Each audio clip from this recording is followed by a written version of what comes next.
evening, everyone, and welcome to the Monday, August 24th meeting of the Bennington Select Board.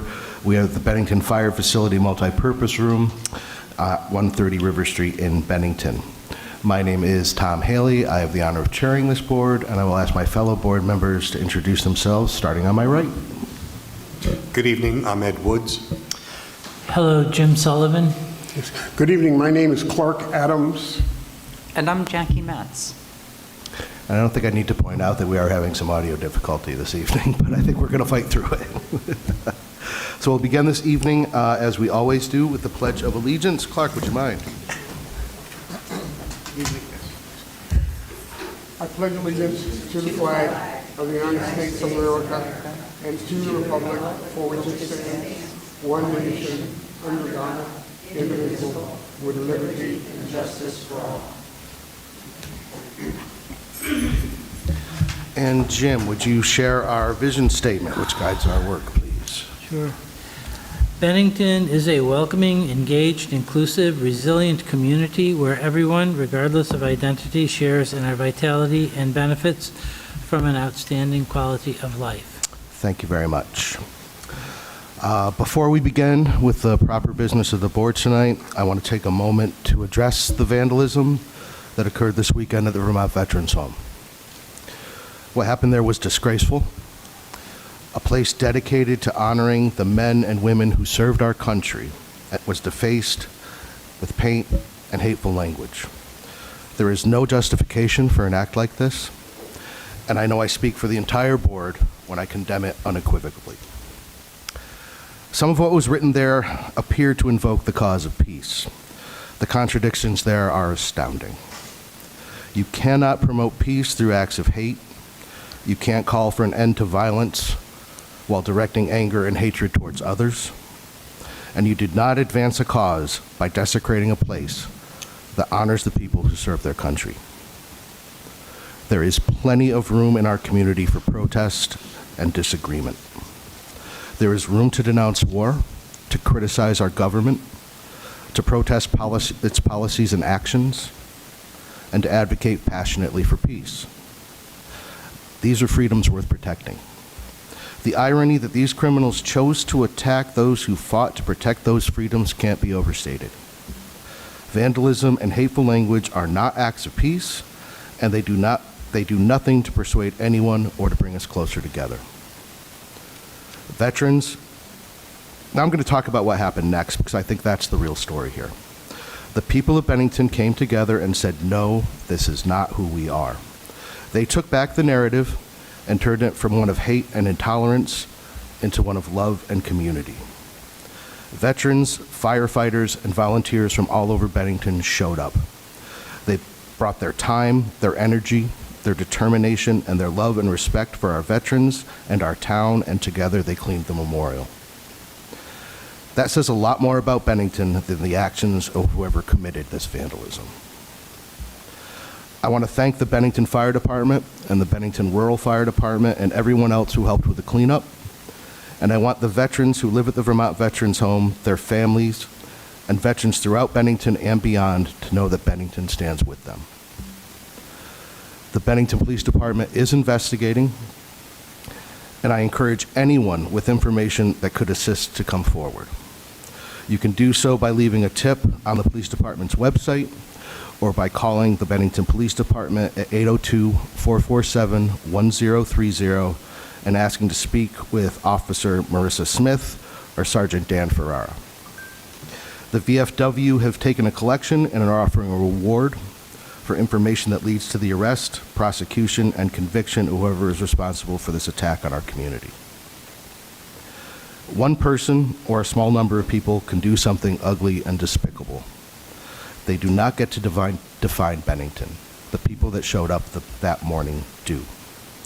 We can't stop someone from doing hateful things, but we can decide how we respond.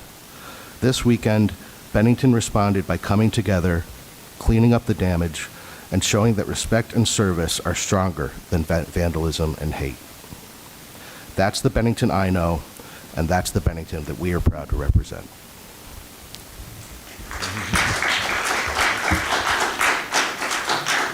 Thank you, Tom. Oh, I'm sorry, 442-1030. That's what I had written here. So now we will move on with, does anyone have anything they want to add to that before I move on? I do. Tom, I appreciate what you said. It's a lot more eloquent than I could say because my response was going to be based on absolute anger and disgust that this would happen. My good friend and I, we travel to Europe. We're both retired soldiers, and we always make it a point to go to American war cemeteries and pay our respects. And I went to one, the largest one, in a place called Margraten. And we pulled in, and the car next to us pulled in with a young Dutch couple with a child who maybe was 5 years old. And they had flowers in their hands.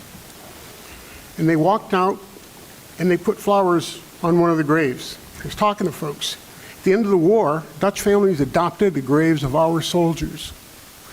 Here we are 85 years later, and family members are still honoring Americans who served their country.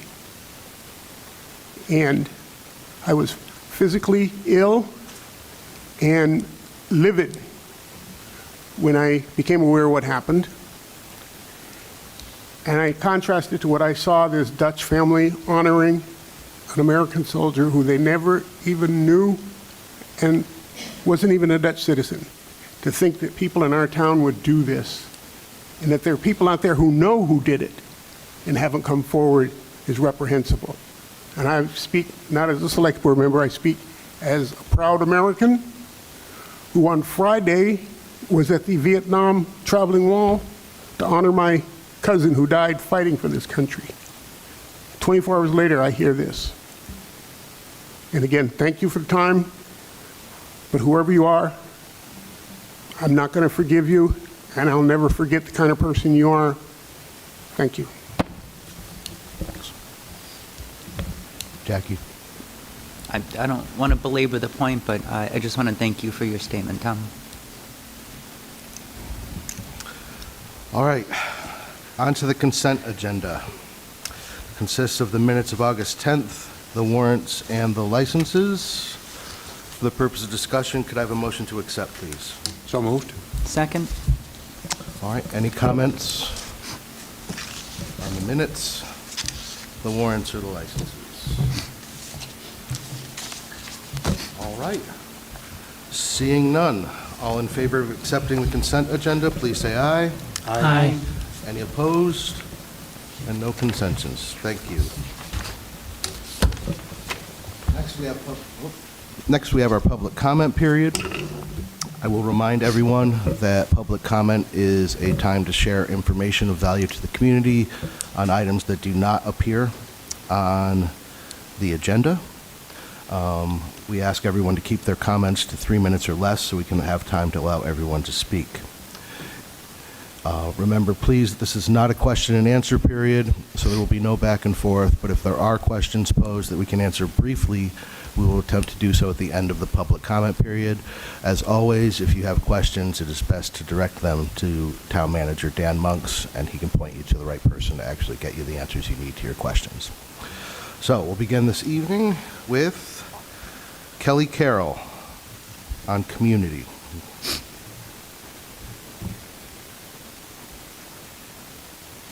Hi, Kelly Carroll, resident of Bennington and a proud daughter of a Korean War veteran from the Navy.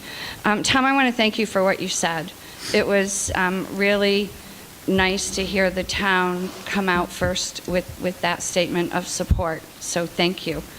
And I am going to talk about the same subject. Saturday morning, the Bennington community woke to something that was both heartbreaking and infuriating. The Veterans Memorial at the Vermont Veterans Home in Bennington had been vandalized. Large obscene messages had been painted across the black memorial panels bearing the names of men and women who served our country. Whatever message the person or people responsible believed that they were sending, they chose the wrong place to send it. Those panels are not simply pieces of stone.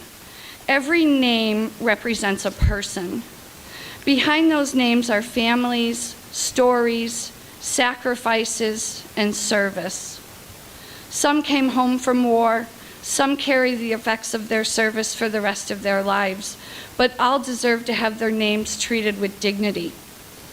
We live in a country where people have the right to be angry. We have the right to disagree with our government, with our elected officials, and with one another. We have the right to protest, speak loudly, and challenge those in power. Those freedoms are worth protecting. But vandalizing a memorial honoring the people who served in defense of those freedoms is not a protest. It is destruction, disrespectful, and a crime. And as upsetting as the vandalism was, what happened afterwards reminded me of why I am so proud of the Bennington community, and that was something that Tom talked about. I was participating in our monthly Walloomsac Riverwalk Saturday morning and planned to head to the Veterans Home afterward to help with the cleanup. By the time I finished the walk and arrived at 10:30 a.m., the cleanup was already done. And that is what community is all about. People had simply shown up. Fire departments were there, veterans were there, community members were there. People of all ages came together with one purpose: to clean up the damage and show our veterans that what happened overnight did not represent Bennington. And that is the story that I hope people remember. One or perhaps a few people committed an ugly and disrespectful act, but many more answered it with service, respect, and community. There's still another part of the story that needs to be written, however, and that is accountability. Someone knows something. Someone may have seen activity around the Veterans Home. Someone may have heard a person talking about what they did. Maybe someone saw somebody buying spray paint. There might be photographs, video, social media messages, or conversations that seem more significant now than they did at the time. If you have information about who vandalized this memorial, please come forward and report it to law enforcement. Don't protect the person or people responsible. Don't assume someone else will make the call. Do the right thing. To the people whose names were painted over, one step forward to serve us. The least we can do now is step forward for them. And whether those responsible have already been identified or the investigation is still ongoing, this simply cannot end with paint being cleaned off of the memorial. Those responsible need to be held accountable for what they did. Actions have consequences, and vandalizing a memorial honoring the men and women who served our country deserves more than a cleanup and a forgotten headline. Our community showed up Saturday morning and did its part, and now we need to make sure that there is accountability for the people who caused the damage in the first place. Our veterans deserve that much. Thank you. Thank you, Kelly. Next, we have Ken Millman on the Development Review Board. Jonah, do we have anybody on Zoom? Okay. Ken Millman, resident of Bennington. Last week I got a registered letter saying that the decision of the Development Review Board to approve the development of Southern Vermont College was under appeal. Very disappointed.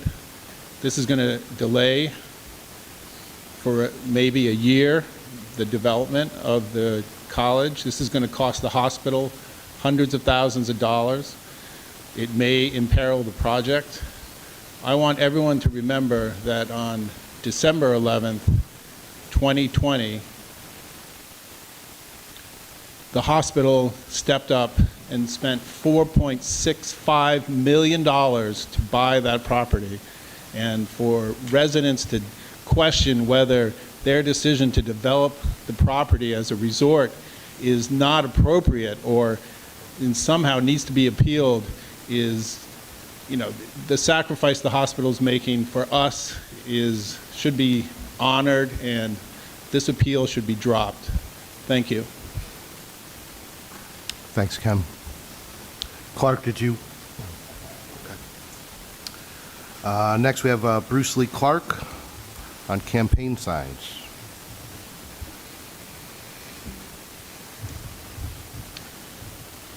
Yes, this has to do with political signage proliferation and our town policy regarding campaign signs, and it's a reminder, and I know I'm late for the primary, but that's what triggered this thought in my mind, and I'm early for the election, but I'm hoping that those of us who are involved in political campaigning can remember how to behave better than we did for the primary. And that is a reminder that there are no signs on private property without asking the owner of the private property. You don't put signs just wherever you wanna. Also, no signs at all by our policy on town property. That is to say, along what looks to be abandoned highways or roadway, but abandoned sites along roadways, and particularly the island at the end of Benmont Avenue. That's town property. That's the same as putting it right out on the town office lawn. You can't do that. The town isn't going to take the town is not going to take sides in a political contest on that way. So a reminder to all of us of whatever party and whatever candidate that you need to be a little more careful about where you put these. Also, you have to be careful about not putting them so close to the places of where we do the voting. There were signs that appeared on the early part of the primary day that were way too close and in inappropriate places. The last thing I would say is a reminder to pick up your stuff after the election. It's what my mother taught me. I wasn't good at it, but she kept telling me, pick up your stuff when you're done. And I would say within 24, 30, 36 hours, that should be enough. There are still some signs of some candidates out and in public spaces that should not be there, okay? So let's see if we can all do a little better. And Tom, maybe at some point closer to the November 3rd date, we could send a reminder out, or you could say something at the beginning of the meeting, just reminding people, let's not make the place look so cluttered. Thanks. Thanks, Bruce.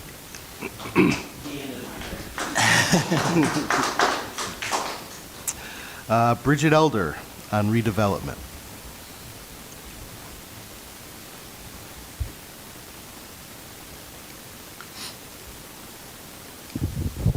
Bridget Elder, Bennington. I also got the notice of appeal and I'm really concerned because people are talking about taxes going up, and this development, I think, is the best case scenario for what could be if they get dragged in terms of time and money. It's been 3+ years, I believe. At a certain point, it's like we're going to lose out on a lot of tax money if this doesn't go through. I really hope that the family thinks about this because it's probably their best option too. You don't know if this falls through, who's going to buy it? It could be a really bad actor. So I really hope that they withdraw their notice of appeal. So that's all. I think it would be a good thing, this development. Thank you. Thanks, Bridget. Andy Beckerman, AWRE.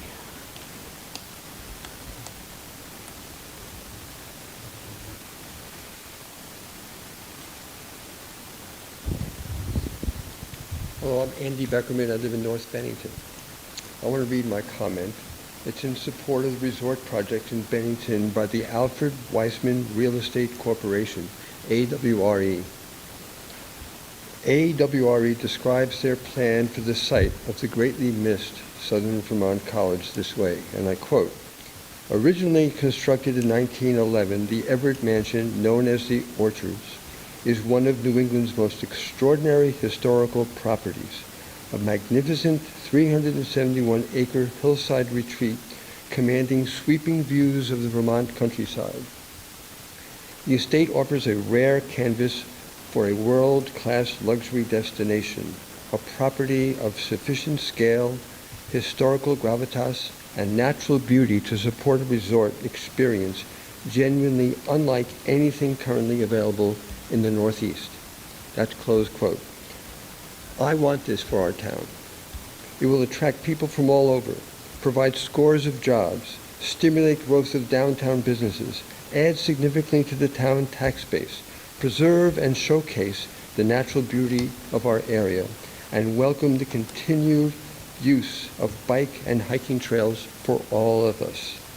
I'm so grateful for our select board and our hospital and AWRE for making this all a possibility for Bennington. Right now, one family has served notice to appeal the permit for this fabulous project. At this time, I call upon the family to drop their planned appeal. This project is more than 3 years in the planning with the investment of tremendous effort and resources. It would be great for the people of Bennington and enjoys nearly universal support. The family's appeal has no chance of succeeding on its merits, but the delay incurred by the appeals process does jeopardize this golden opportunity for Bennington.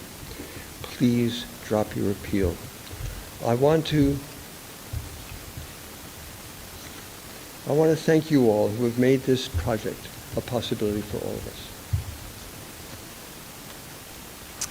Thanks, Andy. Ivar Kronik, State Auditor.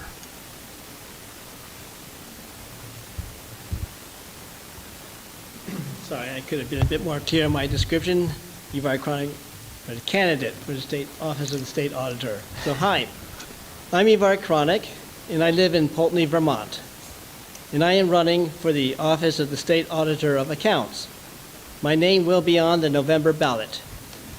The primary responsibility of elected office is to provide 100% accountability to the public for how the taxpayers' money is spent. The state auditor finds out whether those who are spending your tax dollars are following auditing standards, state and federal laws governing agencies, and whether they are engaging in fraud. I am running because I am concerned about the increase in spending. We can do a much better job at controlling spending in public, providing public transparency to what happens to public funds.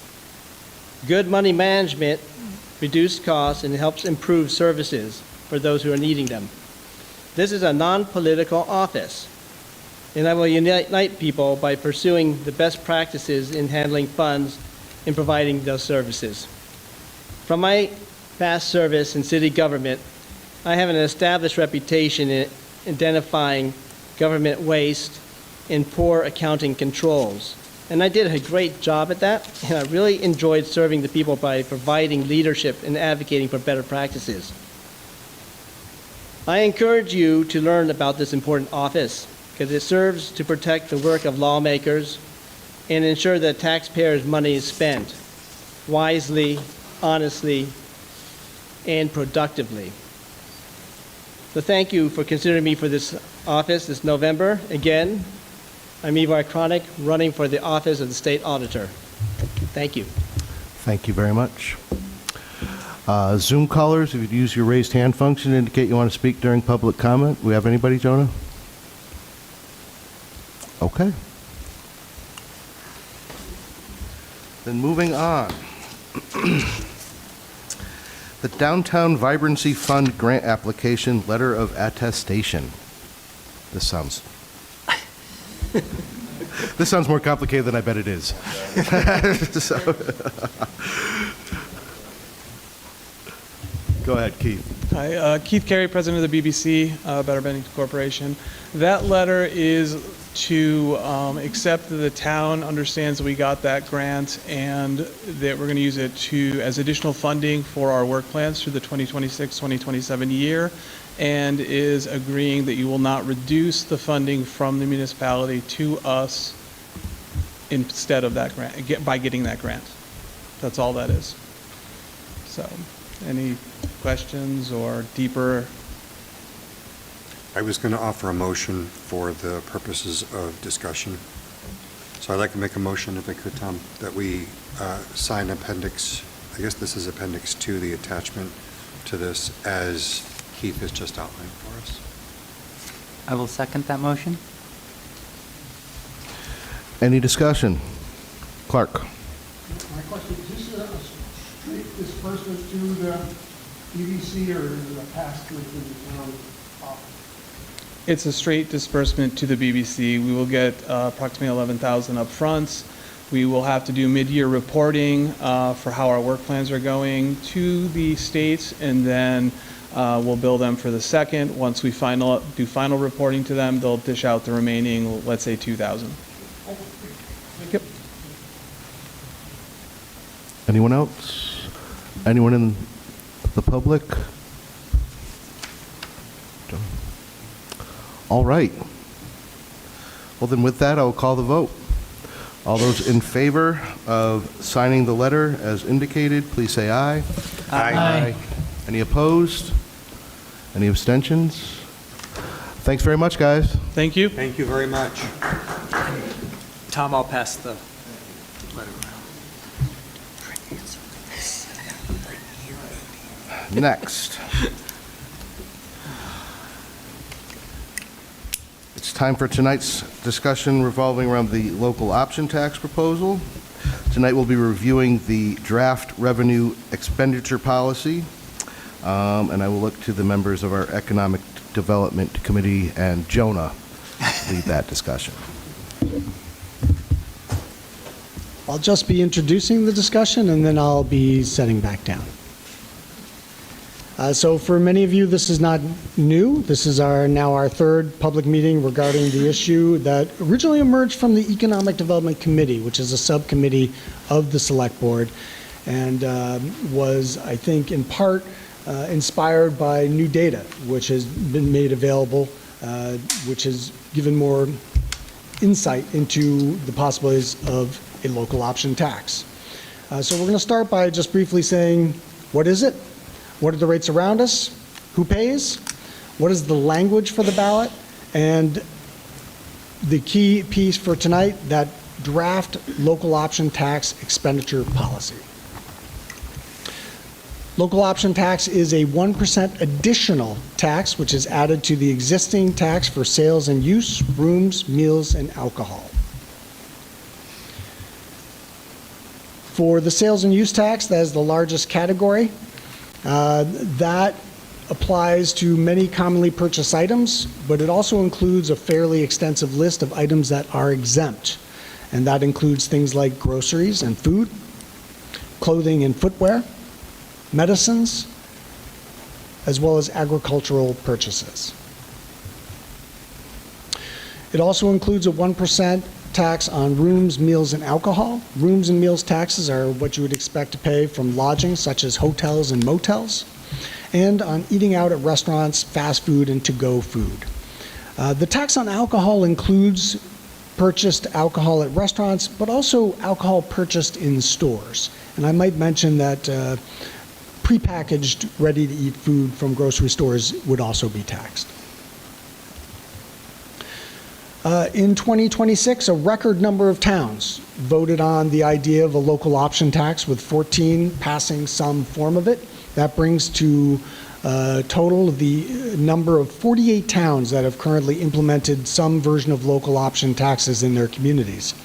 Of the top 7 largest towns, only Bennington does not have a local option tax. Around Bennington, as you can see on the screen, we are the lowest amount currently. I do note that the 6.25% rate in Massachusetts does not include a local option tax, which does occur in most of the towns in the Berkshires. And it does now occur on food in Williamstown. But in the interest of having the most conservative numbers and estimates wherever possible, we are only showing that 6.25% number for Massachusetts. This image on your screen shows a blue box in the center. That is the town of Bennington. The graphics all around it, looks almost like water droplets. Those are the locations and number of Bennington's workforce that lives outside of the town of Bennington. In total, 41% of Bennington's workforce lives outside of the town of Bennington. And to be clear, when we're talking about the local option tax in Bennington, we're talking about Bennington alone. It does include North Bennington and Old Bennington. It does not include Shaftesbury, Woodford, Pownell. Currently, virtually all municipal costs are borne by local property taxpayers. And I say virtually all because some grant funds do come into play and can reduce the taxpayer burden. Currently, all sales tax revenue goes to Montpelier and zero stays local. And as mentioned before, 41% of our workforce does not live in Bennington and don't pay taxes. The takeaway is a significant portion of town services and infrastructure use comes from individuals who are not taxpayers. An estimated 50% of spending activity is from non-residents. And what that means is people that are not from Bennington, Bennington, Old Bennington, North Bennington. And it's a way for non-resident users of town services and resources to pay their fair share. 1% on a $20 pizza, it does not change your menu price, but when you get to the register, there'll be an additional 20 cents added to the cost of your $20 pizza. And while that does not seem like a lot of money, it can add up. And in fact, in the case of Bennington, that number adds up to $1.8 million per year. This is net. It's already taking out the 25% that goes to the state from the local option tax, as well as the fees paid on tax returns from businesses that file. It's important to note that this 1% is applied to online sales as well. So purchases from Amazon would have that local option tax added to the sales tax that is currently being assessed. A key piece to this, and I think I'm not alone in saying that anytime you say the word tax, it's not a pleasant thing to consider. So there needs to be a good reason for a town and a community to decide to want to tax itself. And it's how that money could be used, I think, that makes that case better than any others. And that's really what we're going to be talking about next. That is the draft local option tax expenditure policy. This is what formalizes how money raised from a local option tax, if it passes, would be used by the community, and it creates that framework. So, number one is that it needs to be very clear. And by the way, there was a version of a expenditure policy created the first time the local option tax was considered. It was much shorter and didn't really resonate with what the community is thinking about and looking for today. So this new expenditure policy goes a lot deeper into how those funds would be utilized. For one thing, in terms of establishing the general outlines, is it has to be dedicated to long-term community benefit, fiscal responsibility, and reduced reliance on municipal property taxes. It would require the establishment of a local option tax fund specific to those revenues raised from the local option tax and separated from general revenues raised by the town. Monies in that fund would only be used as authorized by this policy and by formal action by the Select Board at a duly warned meeting. And the Select Board will hold at least 2 public meetings before, and here's a slight suggested change. Originally it says before developing the annual municipal budget to establish priorities. However, I would suggest that it be before finalizing the annual municipal budget, because a lot of the information in terms of what the needs of the community are emerge as part of the budget process. And to try to establish what we should be spending money on a local tax before we even know what the needs of the community are seems unwise. So perhaps instead of saying meetings before developing that draft, it could say before finalizing that draft. These are the buckets of how local option tax money could be used. It could be used for the reduction of municipal property taxes, for capital projects and infrastructure, economic and community development, public safety, debt reduction, or future emergency needs. It looks at oversight and transparency. An oversight for the policy would start right at the top with the town manager or their designated designee that will be responsible for the administration of the fund. The select board would be the ones to authorize all allocations from the local option tax fund. In transparency and reporting, a report would be created annually, specifically talking about the expenditures and revenues created by the local option tax.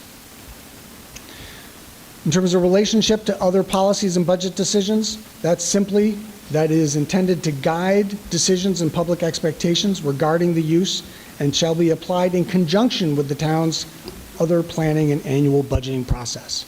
So it doesn't live alone. It's part of what the needs are as identified for the community. And finally, there's provisions for amendment or repeal of the policy. For next steps, the select board, the goal is to finalize a policy on what the local option tax revenues expenditures policy could be, and to seek public input on specifically how local option tax revenues should or could be spent. And because I did mention at the beginning, this is the ballot language for that local option tax, which will be on the ballot in November. And it simply says, shall the town of Bennington authorize the assessment of a 1% local option sales tax, a 1% local option meals and alcoholic beverages tax, and a 1% local option rooms tax pursuant to 24 VSA, subchapter 138, to be collected and administered by the Vermont Department of Taxes. And with that, I will leave it to your discussion. Thank you. Thanks very much, Jonah.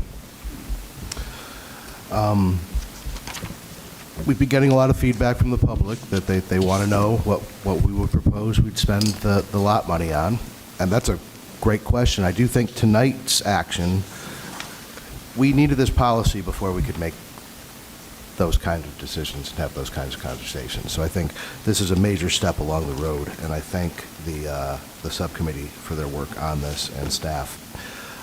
Since I think we will be looking at actually adopting this, hopefully, I will open to the public for any comment. I'd like to hear from you, any comments you have regarding this policy. I'll remind the public and my fellow board members that we are just here to discuss this policy this evening. We are not discussing whether or not we're for the local option tax, whether we're for particular things to be spent that we'll spend the local option tax dollars on.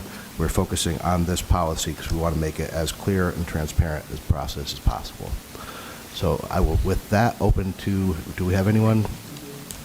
Okay, I'm going to take the Zoom caller first, and then I'll get you.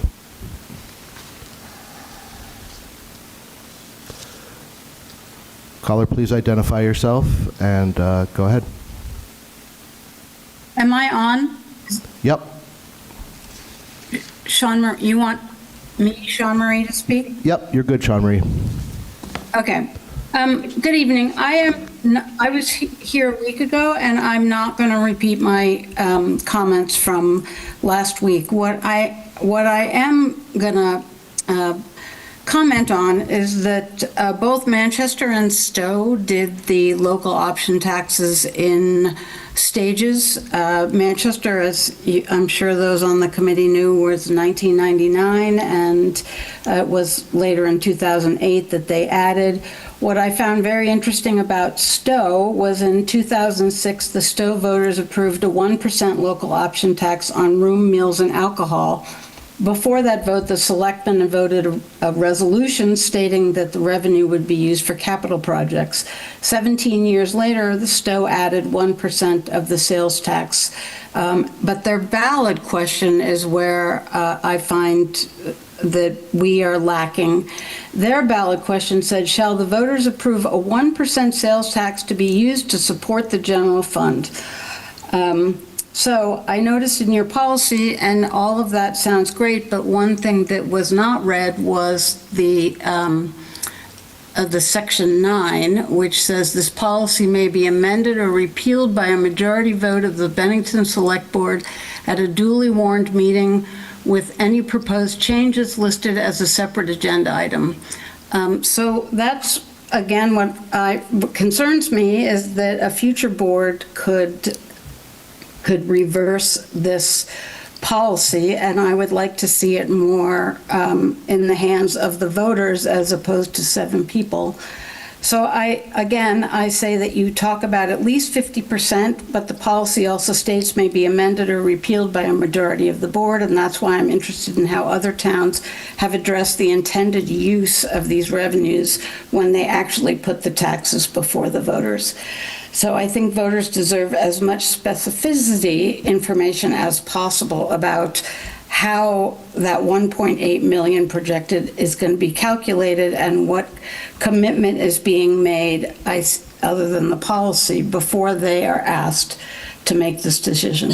So I'm not sure that a policy that can be changed or repealed in the future is really enough.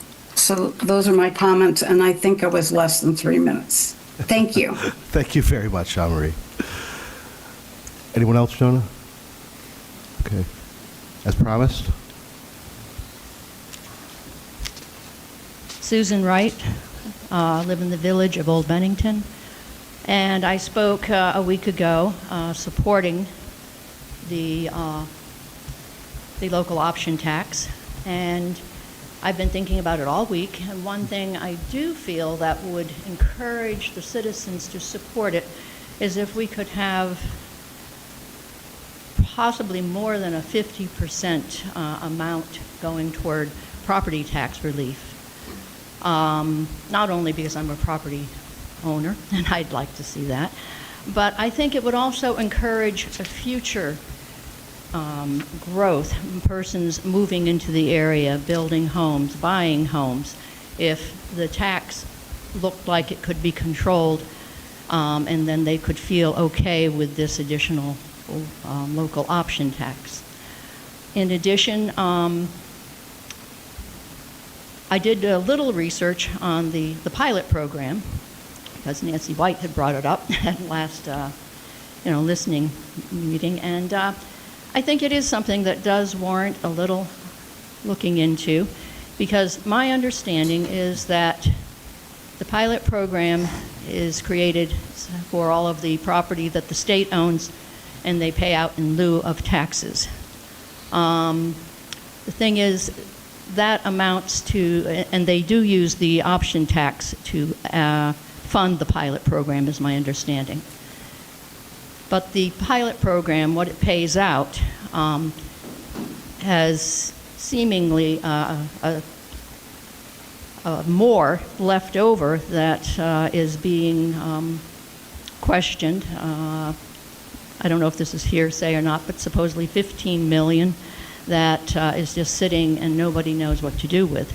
So if we could take our local option tax, apply it predominantly to property tax relief, and then possibly we could advocate to the state to consider that 15 million and how they should be dispersing it more equally so that many other useful programs can continue to go forward without us having to use the local option tax for other programs.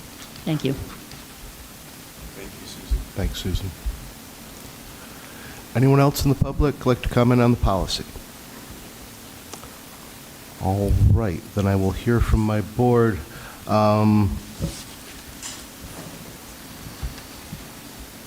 Yeah, go ahead. Who wants to begin? Jim.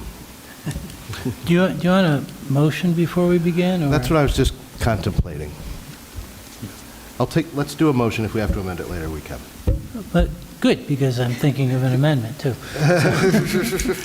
I would make a motion to adopt the policy on local option tax revenue expenditures as presented I'll second that. for the purpose of discussion.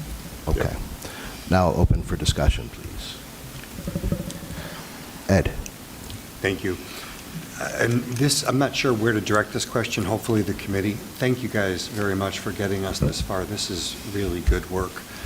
I am just a little bit confused about the state requirements and the town's ability to allocate and then reallocate.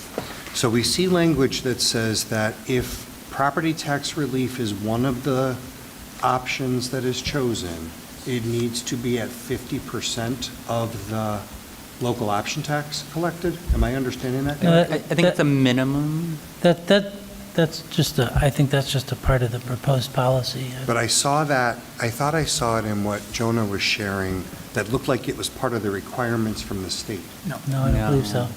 Okay. It is not. So is the committee's intention in this policy to assure that the local option tax is used to offset property taxes every year? And if so, is that then negotiable every year? It looks like you guys have proposed a minimum of 50% of the total that we collect, so, and I understand that. And then, does that need to be redebated every year? I think that's that question. Do you want me to take that? Yeah, Yeah, it was, correct me if I misspeak here. But, yeah, I think, the policy is set up so that it would be required that at least 50% of the revenue go to offset property taxes every year. It could be more than that. And also, I think, importantly, and to get to the point I want to make in a moment, that money, it could be considerably more in a given year. And funds could be, funds that are raised from the local option tax revenue goes into this local option tax fund.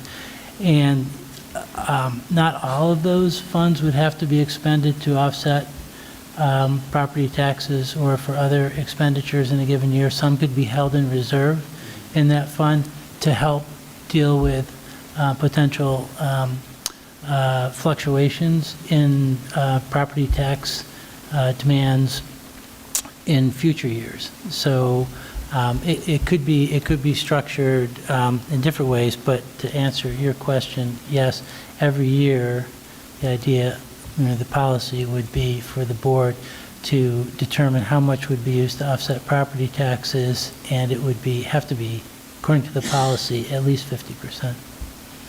If I could just respond real quick, that's exactly the explanation that I needed. Thank you. And I just want to say that when we first started talking about this, I shared with the public at every chance that I got that I was very much in support of this local option tax implementation, and I am in support of it having an offset, and you guys did it. You got to where we need to be.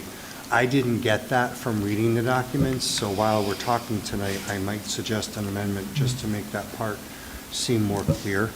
But if your intention was that at least 50% of local option tax revenue collected every year will be used to offset property taxes, that's the goal that I was hoping you'd get to. So thank you. Anything you want to add, Clark? Well, a couple of things popped to mind.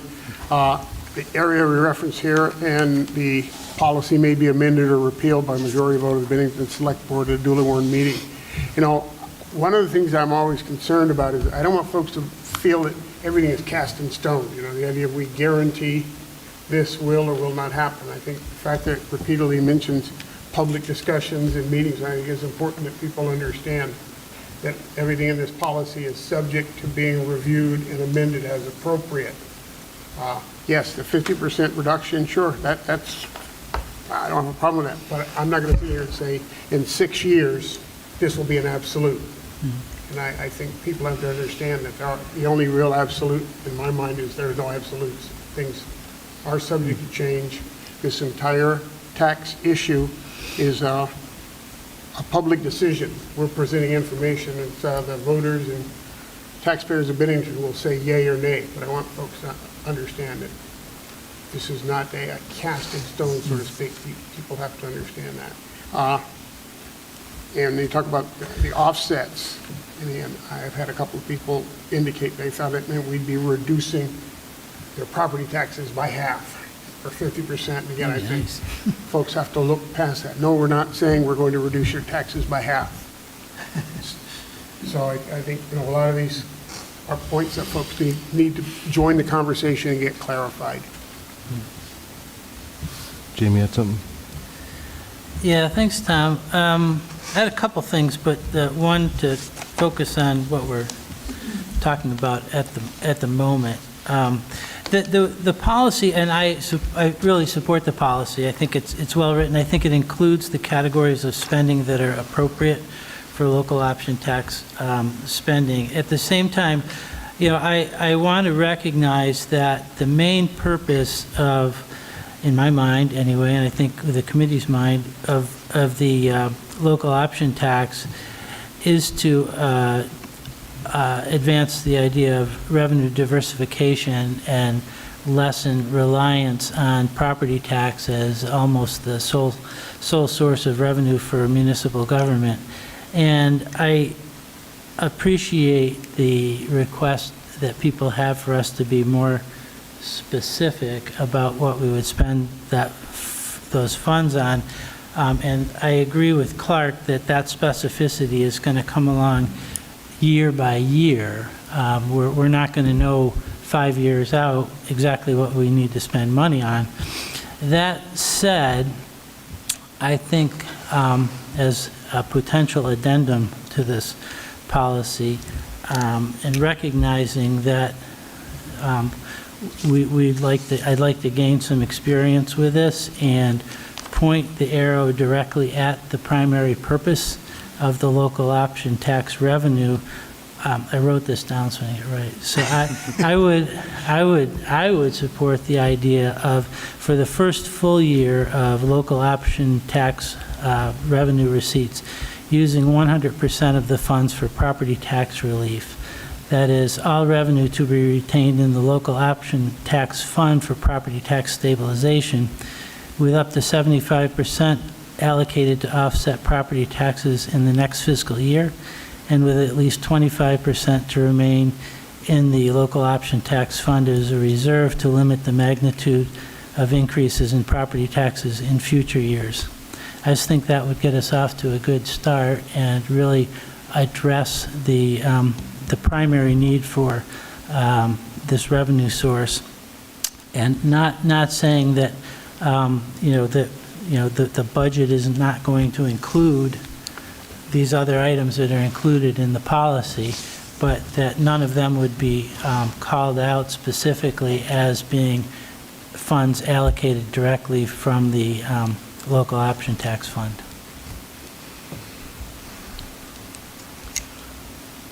I wonder, can I see what you've written? Would you mind reading? Because I'd like to hear it again. Okay, yeah, I'll go ahead and read it out loud again. For the first full year of local option tax revenue, use 100% of the funds for property tax relief, i.e. all revenue to be retained in the lot fund for property tax stabilization, with up to 75% allocated to offset property taxes in the next fiscal year, with at least 25% to remain in the lot fund as a reserve to limit the magnitude of increases in property taxes in future years. Can I just ask what or maybe Jim, what your intention was in terms of holding that 25% indefinitely? Well, it wouldn't be indefinitely, but I think the idea, well, I know the idea is to build up a reserve in that fund that could, in fact, increase every year, or most years. So depending on budget development, so let's say in that first year, if it was 25% of $2 million, it'd be $500,000 would remain in that fund as a reserve. Over time, you could continue to add to that. So if there was a major expense in an out year, unexpected expense, then you would be able to minimize or eliminate any spikes in future property taxes. So, you know, that would be like the 25% would to kind of set the tone for doing that in the future. Yeah. But the idea is to use the word that's in the property tax, the option tax policy to help stabilize property tax rates over time. Tom? And I apologize for coming up with this between meetings, but That happens to all of us. I was driving a lot over the last week. Jackie? Thank you. I'm still trying to wrap my head around this, because we haven't talked about this previously, but I think there's a piece of it that's in line with an amendment that I was hoping to make to this as well, which is that this policy doesn't explicitly address anywhere how we'll handle situations where local option revenue is less than we expected it to be, less than we budgeted for. I mean, we talk about it, I think, a lot of times as percentages, 50% to this, 25% to this. But the reality is when we budget it, we're going to budget dollars, not percentages. And so that leaves open the question, what happens if the revenue is a little lower one year than we expected or a little higher one year than we expected? And so I think your recommendation of leaving 25% sort of untouched in reserve sort of lines up with what I was thinking could help smooth out some of that inconsistency in the revenue.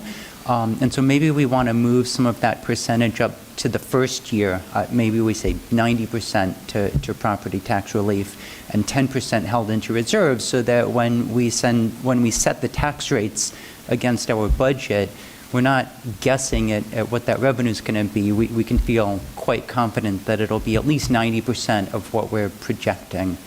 And so in years where the revenue is a little lower, we'll have that reserve to draw on.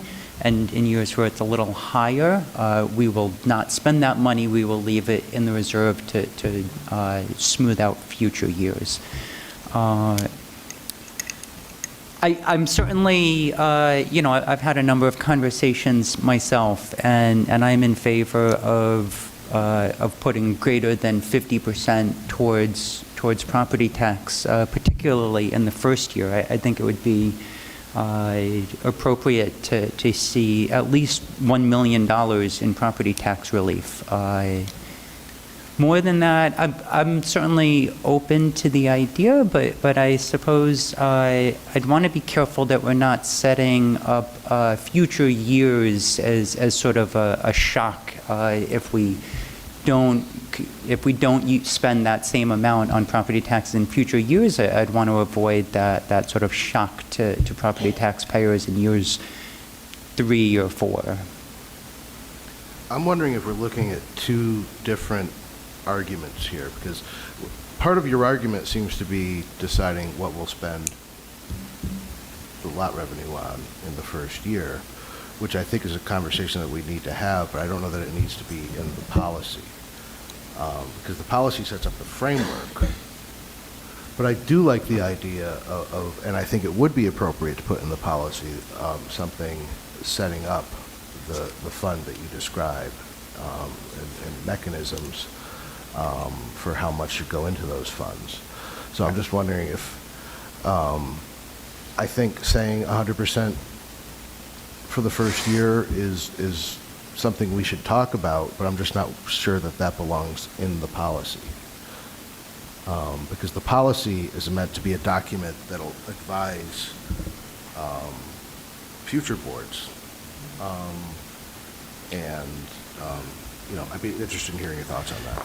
Tom, you make a good point. If I could just say that one of the issues is the the public's ability to participate in any decision that is made.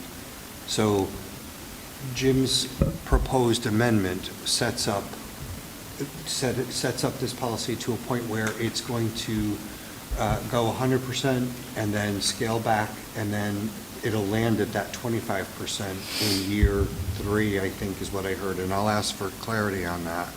But that's exactly what the public will be voting on this first time this is on the ballot, and I think that's important. And as a select board member, I want that for my vote as well. I want to know that the public will be able to participate in significant changes, and we have to build in the ability to make those changes for all the reasons that you've all said in terms of the needs of the town and the condition of the market changing.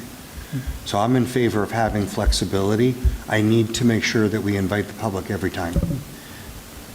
Jim, go ahead. Yeah, I appreciate all those comments and concerns, and you know, I understand them too. I do want to make a couple of points. One is that I'm talking about 1 year, the first year, to get us grounded in this and pointed in a certain direction. That's a couple of other points. You know, the town budget development process will proceed and continue as it has always proceeded and continued. You know, the department heads will prepare their budgets, and the town management will review the budgets and suggest cuts and revisions and potentially additions. You know, none of that changes, and some of the things that are included in here are things that happen in the regular budgeting process.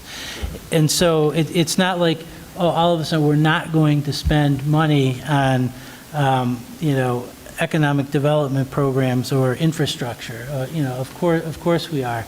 But the point is, you know, to not have like special pots of money called out for, like, you know, oh, we got this, you know, $1.8 million in local option tax revenue, so let's create a big special project just using that fund for that revenue for the year. Let's continue to do the things that are necessary, the things that are important. If there's priorities or unique opportunities in that first year, certainly take advantage of them and let them come through in the budget process. But first, develop the budget like we would usually develop the budget, and then say, okay, now that we've got the budget with a projected expenditure level identified, let's use up to, could be 50% or 60%, 75% of the local option tax revenue to reduce the amount that has to be raised from property taxes. And just quickly to your other point about wanting the public to have input on this, I couldn't agree more. And the fact that the policy calls for at least two public meetings prior to development finalization of the budget, I think is a good idea. The only thing I would like to add to that or expand upon a little bit is that I think that those two public meetings regarding local option tax revenue and spending ought to maybe be included as part of regular public meetings on the budget, because we don't get a lot of public input on what amounts to the other 90, how to spend the other 90% of the revenue that we're taking in. So I would love, if people are really fired up about this local option tax revenue and how it should be spent, let them come in and tell us how they think the other 90% of the town budget ought to be spent too. Have the conversation together. I appreciate it. And I don't think this policy actually says we can't do that. We can have a public hearing. We have to have public hearings around the budget. Well, I think it does say that, Tom. It says prior to the development of the first draft annual municipal budget. So that would be certainly before we sit down and discuss it in January. I think that's why we recommending that it be changed prior to finalizing the budget. I think that I just want to make this point one more time, and that is that I want to know, and voters want me to know before I vote for this, what amount of revenue collected goes toward property taxes while this version of the policy is in effect. I don't know how to make myself any more clear. Because Jim, let me ask. And the things that you're suggesting are all getting us there. I'm not sure that without the language that I'm looking for. Jim, when you first spoke, I thought you were going down the path of a minimum of 50% per year, maybe higher the first year out of the gate.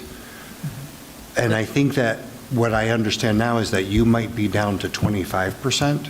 Oh, no. In future years? Oh, no. The policy is, if I can, the policy is written would, in my mind, stay the way the policy is written, is that it would always be at least 50%. But in the first year, Yep. it would have to be, it could be up to 75%. But that would go for offsetting property taxes in the next fiscal year. But all of the fund, all of the local option tax revenue would go into the local option tax fund, and at least 25% of it would be kept in reserve. We could play around with the numbers if you wanted to. And to stay in the fund to help stabilize in the future. But always, the policy would be, as written, would be at least 50% of this would be used to offset property taxes. And the only thing, to try to clarify it a little bit, is that, I mean, if it were me, I would say this policy stands fine. And the language that I said, I would include it as like an addendum to the policy, because it really only stands for the first year. And I'm looking for after the first year. And I know that we have public input, but I'm concerned that, well, I guess I could vote no if I was unsure the second year that the minimum that taxpayers have shared with me they expect us to offset. If we're not getting there, I guess my vote is no. I just want you guys to know on the committee how important that is. Again, the policy as written, as in front of us, would stand unless and until some future board changed it. And that policy says always at least 50%. And that's the case in any policy. Clark, go ahead, then I have another question. I'm looking here, paragraph 5 and A, the second line is the amount of percentage shall be applied to property tax reduction shall be determined annually by the select board in the budget deliberations, including identified the proposed budget for the vote. So the discussion we're having here, and correct me if I'm mistaken, I think that line sums it up. This is something that will be discussed annually, how these funds are to be dispersed or applied for property reduction.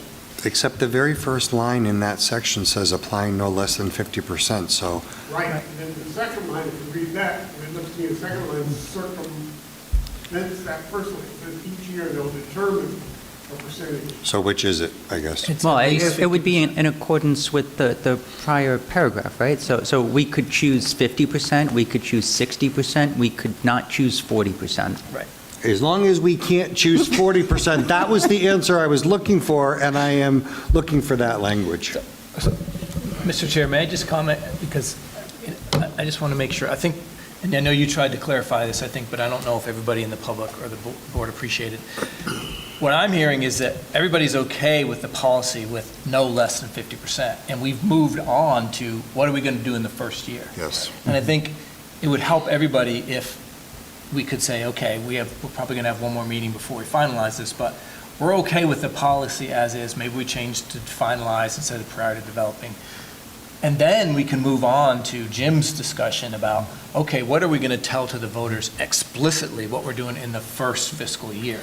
And I think that's maybe where we're getting caught up. We're trying to put the policy together with what we're going to do explicitly and specifically in the first year. And the policy is a general document. And what we're going to do next is very specific. And I know that the public's asked for that. I know that you folks have committed to give that information and to commit to what you're going to do that first fiscal year. But I don't think the policy sets that. The policy sets the process.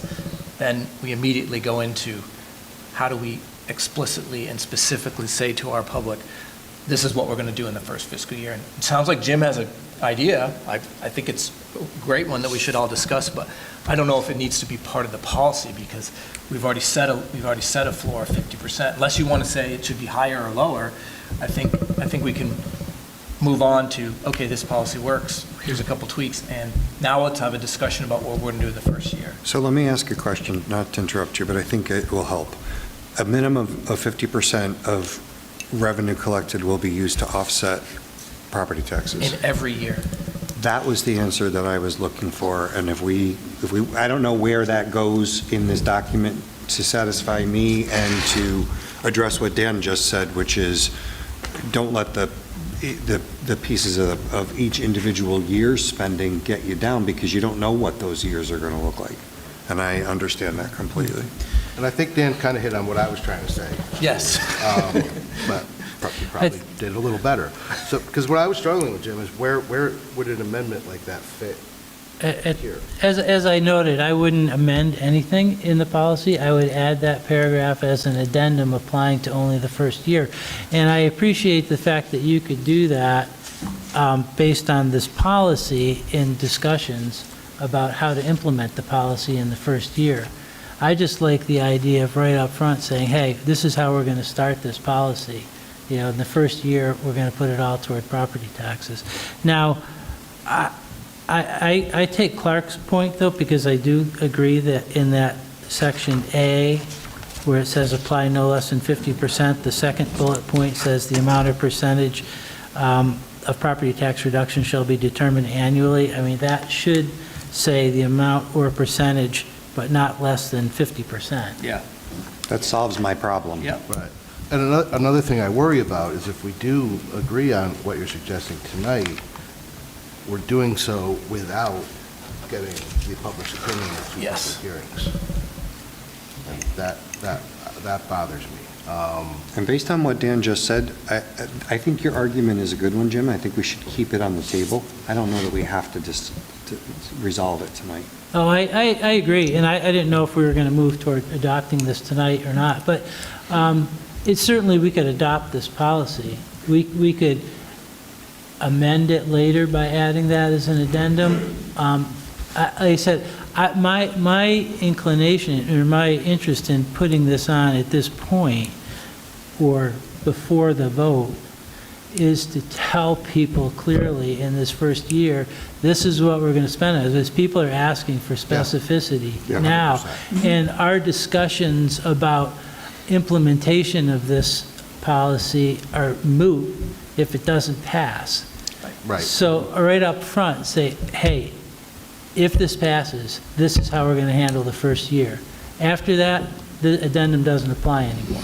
And the loudest concern, I'm sorry, the loudest concern that I have heard is how much of it is going toward offsetting property taxes. You guys have addressed that in this policy. Jackie, you had something?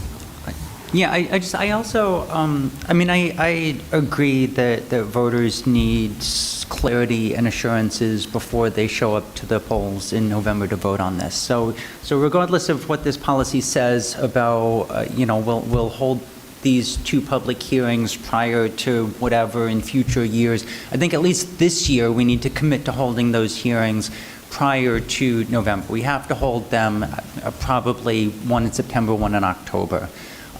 So I hear your point on that, Jim, that we need to offer the public that clarity. I've heard some back and forth about the amounts and whether it goes in policy or not. I haven't heard from other board members about how overages or under revenue is addressed, which was sort of I teed off of Jim's original statement, and that concerns me because we're potentially creating a an amount of dollars that comes in through the local option revenue that we're not saying anything about what happens to it, right?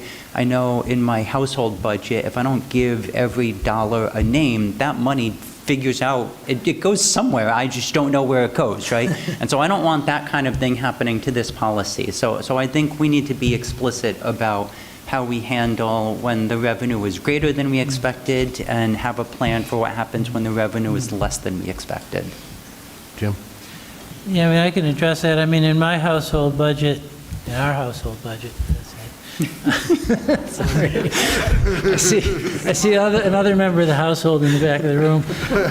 The additional revenue that isn't targeted for anything in a particular year goes into our savings account, and that savings account basically can act as a buffer for years when we have lower than expected revenues or higher than expected expenses. Yeah, and I think that's great. I think we should put that in the policy. That's essentially what I want the local option tax fund to be, to draw from every year from the revenues to help offset property taxes, and then to retain a reserve in that account. That, some years the reserve might go down, some years the reserve might go up, but it would always be there to help stabilize tax rates over time. Yeah, I think, Jim, we're on exactly the same page, and I just want to see that in the policy. So I'm hearing that you guys would like to see some sort of addendum to section 4. Yeah, if that's the place for it, sure. Yeah, I looked at that, exactly what you're talking about, Jackie, and in the context of this policy, and how to write in language about the reserve.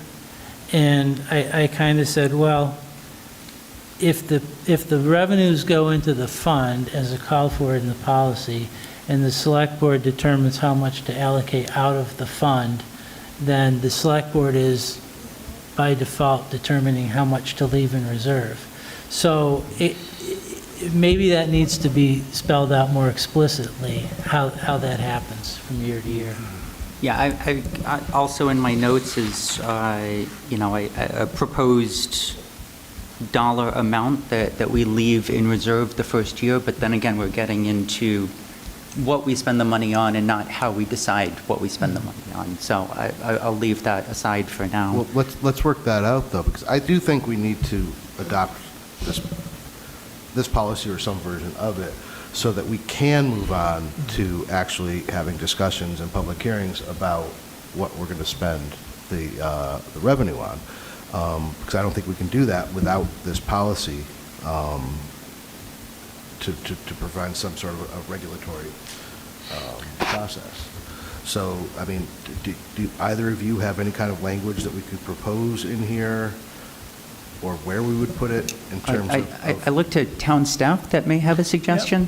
Yep. So, I mean, we could say specifically in that first sentence, all revenue received, et cetera, and then we could add on to that, any amount not explicitly allocated by the select board in any fiscal year shall remain in reserve until specifically allocated by the select board in subsequent fiscal year, something like that, so that, if you put 90%, if you allocate 90%, that 10% automatically goes into reserve, unless and until you folks say in a future year, we're going to allocate it to something else. And that same section could have a line that specifically says that that shortages in what was allocated can be drawn from that reserve fund?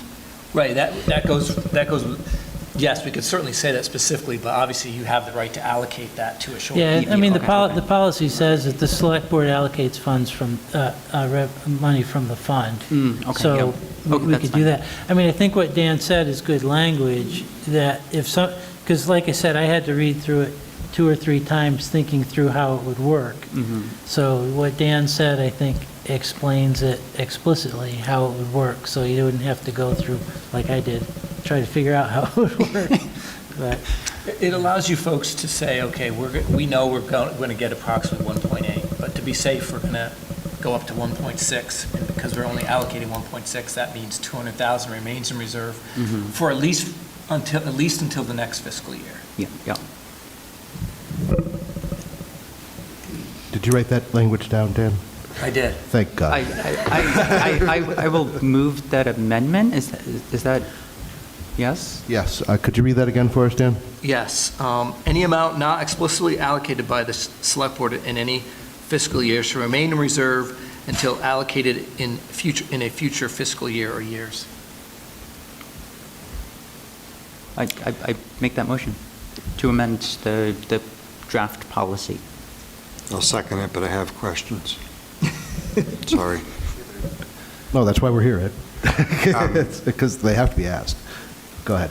So, Jim, and your proposal that you're going to make, and I know we're doing two different things here, but they're tied together. You're gonna propose that we offset property taxes perhaps by more in the first year than other years, and you're going to rightly suggest that we reserve some portion of it. Is that reserve separate from the reserve that Dan just mentioned? No, it basically is implementing the policy that is written in a very specific way for the first year. It's prescribing, it would, if passed, it would prescribe how the funds are allocated in the first year. So okay. I'm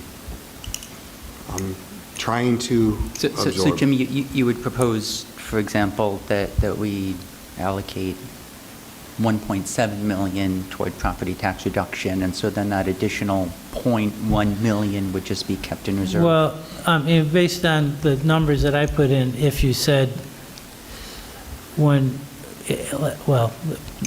because my arithmetic brain isn't working too well right now, so let's say $2 million was the revenue collected over the first 4 quarters, then I would say that reserving at least 500,000, which is 25%, holding in reserve the other 1.5 million allocated to offset property taxes in the next fiscal year. And the 500,000 gets reserved for what? That would just be, as I say, it would basically be a way to kick off the reserve fund and the local option tax fund that could be potentially added to in future years unless and until I'm going to say it's needed to address either a revenue shortfall or unexpected expenses to make sure that the property taxes don't spike in any given year. And again, I don't. It sounds like a really bold, dramatic initiative right here, saying 100% toward property tax reduction. And I suppose in a way it is, but all it's saying is that we're going to develop the budget the way that we always develop the budget, and there can be expenses in any of these categories as regular, that are developed as part of the budget process if they're genuine municipal needs. And then we're just going to use some of that revenue to offset the property tax, the demand on the property taxes. I think what you're saying is... It's not like, it's not like, well, we're not going to spend any money on infrastructure in the first year, So I don't want to overstate what it is. I think you're suggesting that we don't decide what to spend the money on after we have the money, right? We anticipate, we fund future by reserving some of it. I think it's smart. I just think that it has to be stated clearly. Was the language that Dan suggested to you clear enough, or would you suggest? As long as it guarantees, and that's the wrong word in a policy, 50% is going to offset property taxes. That's in there. I know, it's in there. Nobody's proposed changing that. With the note that was based on Clark's comment on the second bullet point in there. Yep. To make sure that the second bullet point can't be used to obviate the first bullet point. Yeah, right. Yep. Or that second bullet can be correct or modified just to say, the amount of percentage to be applied for property tax reduction shall be determined annually by the Select Board, but will not be less than 50%. Yeah. We'll say that Exactly. the right way some lawyer says to say it.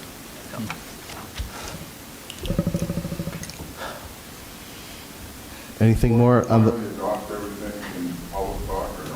we already had public discussion, but, On this? yep.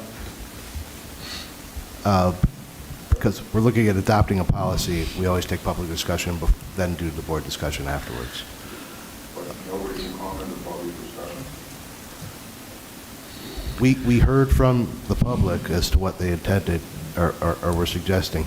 Mike, you know what, because you came in late, I'll let you make a quick comment if you want to. Probably never get a difference, but. Yeah. I appreciate what you're saying and the way to keep the meeting running properly. At the same time, you know, if we're proposing to make substantial changes to the policy, maybe there would be some value to hearing what That's people fair. have to say. Point of Jackie? order, I guess. Yep. We currently have a motion to adopt the policy and Then we have another motion to amend amendments the to that, policy. right, and so I don't know which of those things. Right now, we're talking about the amendments. Yeah, so I don't know which of those things Mr. Bethel wants to speak on. Oh, that's a good point. Mike, did you hear the amendment that was proposed? Because that's what we're discussing right now. Yeah. Okay, because that's what we're discussing at the moment. That's what your comment should be about. And to be clear, my proposed addendum about the 100% thing was never made in the form of a proposed amendment to the motion. That's correct. So, okay. Motions stack. As long as you end up clearing all of them, you're okay. The important thing for me is, on whatever amendment you choose or whatever you want to do, is first you have to get the money. And you have to build a consensus with the public that you people know what you're doing with the money, or going to. And right now, I hope nobody watches this meeting. You should do it in generalities because nobody knows the future. But you should be saying $1 million, the first $1 million off the 1.8 is going to go to property taxes. That you people, the 5, 6 of these, 1, 2, 3, 4, 5 of this, should promise that in the first year. And then you should put out there, what is it going to roughly give the average taxpayer, household, off their taxes? Is it 5 cents? Is it $50? Is it $500 a year? You've got to sell this. And the other part of the 800,000 if you get it, you should lay out, we need more money for this, for that, for this. And this will help that, so we don't raise your taxes in the following year to say we need another 300,000 for the police department or something for a fire engine. Come out with that. And people will say, okay, they're going to give me so much off my household taxes, property taxes, and then they're going to also relieve me because I'm not going to have to pay extra taxes for this, this, and this. And I would rather see you talk $1 million and $2 million for the average person, and then maybe $2.5 million once the thing up on the hill gets built. And it will probably go a little less than the 1.8 million, or maybe more, depending on who comes into the community, the sales, yada, yada, yada. But you guys got to win the money and win the confidence of the voters before. And all of this can be done simply, more simple, so the average person understands it. And no offense, you're all smart people, you're all nice guys, I got to know most of these, and Nancy Lively does take great notes. Figured I could give you a lot of plans. But you've got to win the money first, and you got to build confidence in each one of these, that the voter's going to go out and say, well, I heard that idiot Bethel, and he believes it, or maybe I will. But right now, no offense, I came in here wanting to say, yeah, I'm all for it. But I'm losing it. I need basic talk. And what I just said, I'd like each one of you to think about what I said and tell me I'm wrong. Actually, I don't think you're wrong at all. I think, but unfortunately, what is frustrating with things like this is that they can't move as quickly as we would always like them to. And what you're suggesting, that we be as clear as humanly possible on what we'd like to spend this money on, is 100% correct. But before we do that, we have to set up the procedure for which we're going to make that decision, and subsequent boards. But the in order to make it as... procedure could be $1 million automatically. That's not a procedure. Well, yeah, you say the first $1 million on the money you give us will go towards your property taxes. That you can say. And then the rest of it, we're going to divide it up in things that you are going to save by not having to pay more for our police department, whatever, fire department, whatever. And people say to me, why am I going to give them more money? We already give them money for the roads, for this, for that, for this, for that. And you guys aren't clearing that up. I don't want you to just throw the money, you know, and all you can do is deal with how long you guys got as a term. If you run again, great. You can't worry about the next select board, because you're right. They could do virtually anything they want. But the voter isn't going to let the next board do what they want if you people have done the right thing with the money now and built confidence in the voter. And I think you can do that. But you need to come out and say, in the paper, $1 million is going to go to your property taxes, right off the bat. And if you like that, give us the vote. If you don't, then guess what? Next year, your taxes are probably going to go up. Why? Because we need all this other stuff. And talk about generalities about that project up on the hill. I couldn't get down here, but I wanted to say about, you know, I wish that who's ever doing the, I won't use their name, but who's ever doing that appeal would stop. Let it go. It's the same policy they used with Walmart to delay, delay, delay. Mike, help us out here with a point of order, please. We got this thing in front of us. I actually heard something in there that I think actually might be useful to this discussion. Let's work out the one we're talking about now. Can I take a whack at this? Something in there. Would you mind? Hey, with all due respect to Mr. Bethel, I agree with him, and I think that the way that you guys stated this gets me there.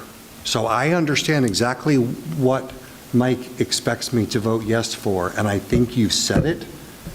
We're not communicating it clearly. Mike, to your point about a dollar amount versus a percentage amount, this world doesn't work that way. So unfortunately, for a policy to work, we work in a percentage world. And I'm going to try very hard to make sure that the percentage that is being used to offset property taxes is clear from whenever we vote this tonight. If I vote yes, I will understand that we are going to offset property taxes by at least 50% of what is collected in the local option tax. The other 50% will be up to each board during the two public hearings that are held each year. And I think, to my colleague's point about that, I have to agree with that, because I don't know what the future holds in terms of what the pain points will be a year and 2 and 5 years from now. So I think that voters might want this board to have that flexibility, but with my yes vote, I'm going to expect to give voters a guarantee of, while this version is in play, a minimum of 50%. If more of it is allocated, and that's what the taxpayers are most concerned about, great, but come out and participate in the hearings along the way. But in the 50%, can't you say we believe it's going to be $1 million? I just don't function in that world, Mike, because I think back to Hurricane Sandy and Irene and the years that tax would have not been there. I was talking about the 2 storms that we've had in my Bennington lifetime where there was no tourism. We had roads closed during Irene and Sandy some years before that. So anyway, I think it has to be stated in a percentage. I just, to follow on that a little, I agree with that, and I've mentioned $1 million tonight. I think currently 50% of what we anticipate we'd receive, 50% of 1.8 million, is 900,000. And so what I'm hearing from a lot of members on this board is that they're potentially in favor of more than that, at least 1 million.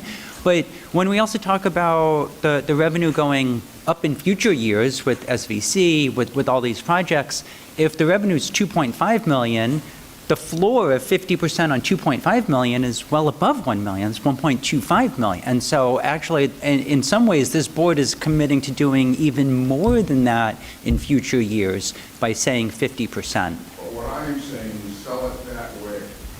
You have to get. I'm selling it, Mike. You did a good job. She sold me. That was what I needed to articulate. Okay, she did it better than you, so there. Absolutely. But that's what you need to get a vote. I'm out there, because I know what this money can use to do for Bennington. It's going to relieve the taxpayers now, whether you give $1 million to your property taxes or not. It's more revenue coming in by everybody that comes to Bennington and pays 1 penny on a dollar. Now, if we're that stupid that we can't see that, and we don't understand the project up on the hill is going to bring huge revenue to this town, one way or another. I'll say again, Mike, I don't think you're wrong, but I do agree that in terms of this policy, which is what we're talking about, we're not talking about You're not to allocation yet. the allocation Specific yet. allocation, yeah. We need to figure out the policy so that the policy will determine how the allocation is set at future dates. This is an important piece. And for comfort, Bruce, Mike. go ahead. For comfort, Mike, I am forcing the 50% minimum issue in this discussion. Thank you, Mike. The case is a good one. Yes. Can I just, for clarity for myself and maybe for the community and maybe for the board, this is really a two-step process. Yes. And I would hope that this policy stuff, where you're going to talk percentages, I get that, should be over tonight easily. It's the, hang on. As I understand it, the allocation part of it should say in dollar amounts what this is. So shortly after this meeting, in less than a month, Over the next 2 meetings at least. over the next 2 meetings at least, we should be talking, you should be talking about, I would say 1.2 out of 1.8 is for property tax relief, basically to deal with that. So that's where we talk actual dollars. Yes. Not, Jim, I understand your point, but talking 100% or 75%, 25% for the first year doesn't sell anything. $1 million or $1.2 million for property tax, that's what happens at the allocation. That's where your sales job is. That's where Mike is absolutely correct. So at the current state of affairs, that number is 900,000. Minimum, the first year. So not to argue with the public, but we're talking about the difference between $1,900,000, which is all we can project, because we don't know what the actual revenue will be. Yeah, well, that's my point. I mean, it's great to say we guarantee $1.2 million, but that's a projection of what revenues we'll receive. We don't know that we're going to receive that. So I don't want to lie to the taxpayers either. You know, I would much rather say, yeah, we are going to take at least this percentage of money. And all indications are that it's going to be, you know, over $1 million if we play around with, you know, 50%, and it'll grow. I mean, my percentage playing there is honestly just to take any question away, say we're not going to allocate some here, some there, so it's all going to go toward property tax relief in one form or another in the first year. And, you know, to use an example from last year's budget development process, you know, we debated for hours over road paving, right? How much money we could increase the road paving budget by to try to get back on track of where we should be. That was a really difficult conversation, and you know, we got to a point, I think, that was probably the best place we could have gotten to. It's not like we're saying, well, we're not going to, that this revenue won't let us increase the amount of road paving we're going to do if we need to do that next year. You know, all it's saying is if that is a municipal need, if instead of spending $700,000, we're going to spend $800,000 on it, we're not going to have to raise all $800,000 from property taxes. Some of it will come from the local option tax. That's all that my language is saying. Except that I don't think it says that. Okay, but be that as it may. Okay. I'd like to bring us back on track here. We have a motion for an amendment on the table, and a second. Does anyone have any further thing? I think it's a good amendment. Yes. Can we hear the amendment I again? think the amendment might have, there was the part that Dan talked about, and then there was the language in section A about that second bullet. So I think there was like, Dan's language clarified how the funding, the reserve fund would be used, and the other one was making sure that the second bullet didn't take out the first bullet. Right, but the motion on the table is for the amendment as Dan discussed. We can go back to that one, but I think we can only take them one at a time. Okay. I prefer to do it one at a time, just so everybody's clear on everything. And I realize that policy is the dullest part of this whole process, and it's the part that's most frustrating for the public, but it's just got to be so necessary because it allows us to actually be clearer with the public later on. And so if you're watching at home and you're getting frustrated because all we're talking about is policy, I get it. I would rather be talking about specifics right now, but we need to get this done so that we can do that. Just to my point, we have a policy in front of us that we have all talked about requiring a minimum of 50% of the collected revenues go toward property tax reduction. That's correct. Which is section 4A. 5. Yeah. 5. A. But, so, any further discussion any further discussion on the amendment language that Dan proposed? Dan, could you read it one more time, please? Okay. Any amount not explicitly allocated by the select board in a fiscal year shall remain in reserve until allocated by the select board in a future fiscal year or years. Any more on that? Then all in favor of the amendment, please say aye. Aye. Aye. Any opposed? I think we're unanimous on that. Next amendment. Let's Well, if you want to be really granular about these amendments, then I think that we talked about on the third bullet under 4, changing prior to the development Jim, I got to of the ask you to first wait. Jim, draft. I need to ask you to wait a minute. I can't hear you with that. What? I can't hear Sir? you with the conversation. Jonah, could they're having I'm trouble sorry. hearing up here. Can't hear. So there actually, I think, 2 other things that in the form of amendment we talked about. On section 4, the third bullet, it talked about hold the first of 2 public meetings prior to the development of, and changing the development of to finalizing. Yep. So finalization, I think, would be a better word in that sentence. Is that a word? Well, and just to are we talking about the finalization of the draft budget, or we're talking about the finalization of the budget? Annual budget, yeah. Annual. Proposed annual budget.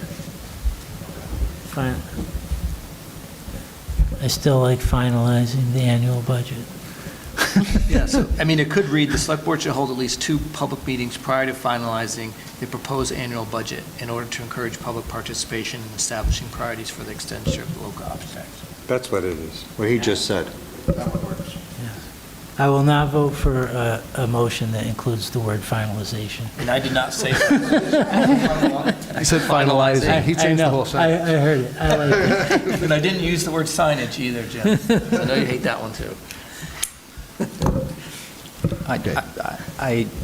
Was that a motion? that's my, yeah, I'll make that motion. That was I would a- second that motion. Can I just clarify that that was just a bunch of little cleanup? that That's we a were all little cleanup We were all language, following yeah. along, and you seconded the motion? Yeah. Thank you. Any discussion on that language? I do think it makes it clearer. I think, I just want to be clear and say that It makes it actually functional. Yeah. that You guys might actually answered get my people to come to your questions. budget meetings, which will be exciting. Yeah. Exciting. Any other discussion on that language? But all those in favor of that amendment, please say aye. Aye. Any opposed? We're unanimous again, Nancy, thank you. Okay, next. My staple fell apart.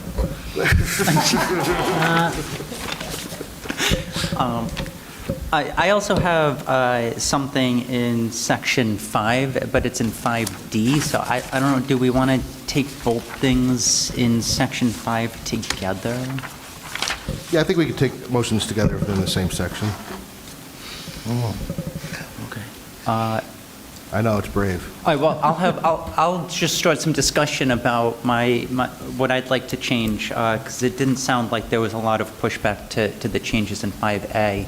But my change would be in 5D, actually, under public safety. I think it's really important that we start considering our police department and our ambulance service in town as part of Bennington's critical infrastructure.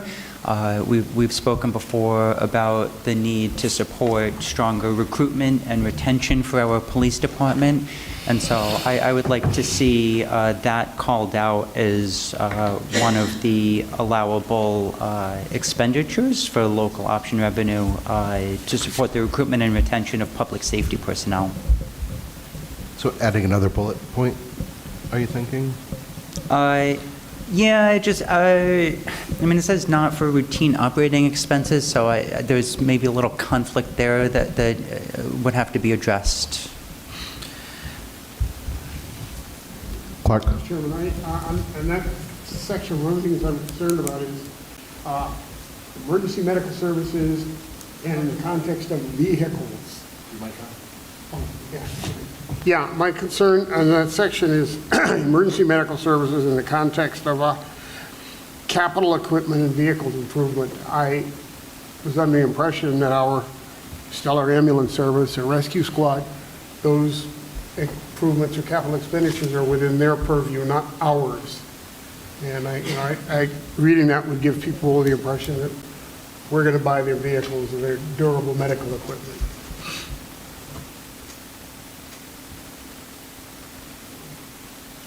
I guess we have to get to, if there's money in the budget to replace an ambulance, But again, we're my question- not opposed to local option tax going there in that world.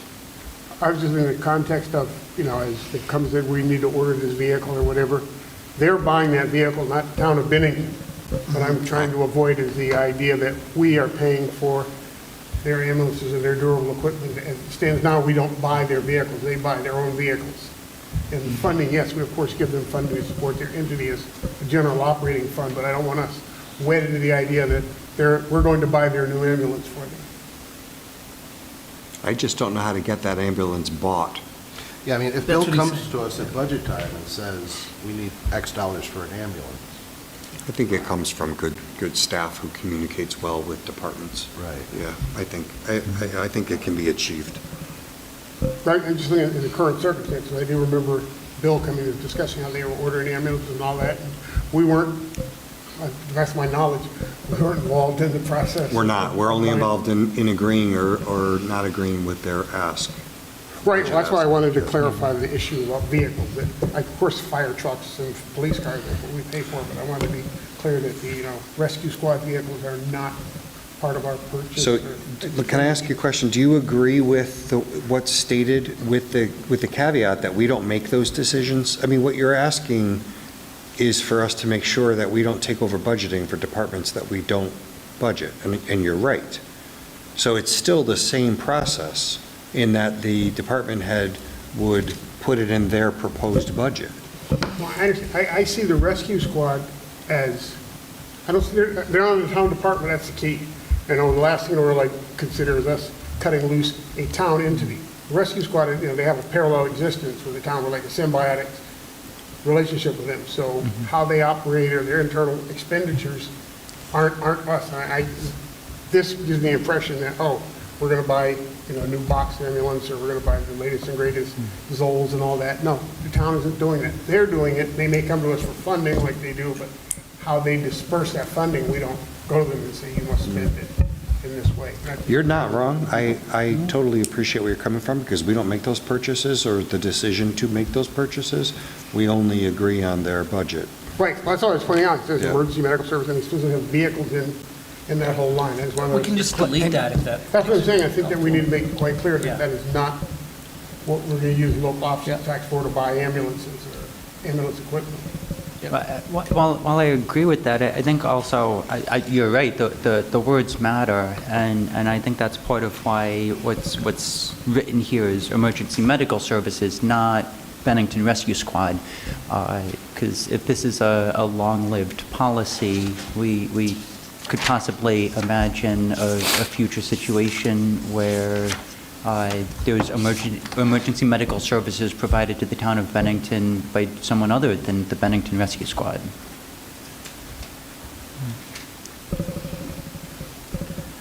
I think that what was trying to be communicated here, or what I got out of this, is that funding these things through local option tax revenue is not off the table and shouldn't be. That's what I get out of D. But I also understand the mechanics behind budgeting and purchasing, and I don't have a conflict between the two.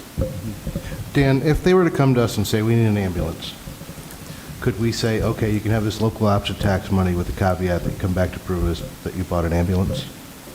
We could, yes. But I'm not sure I would, under the current No, structure, I don't think that would be a great appropriate, idea. but- And as everyone knows, I'm an ambulance rescue squad fan. I'm not.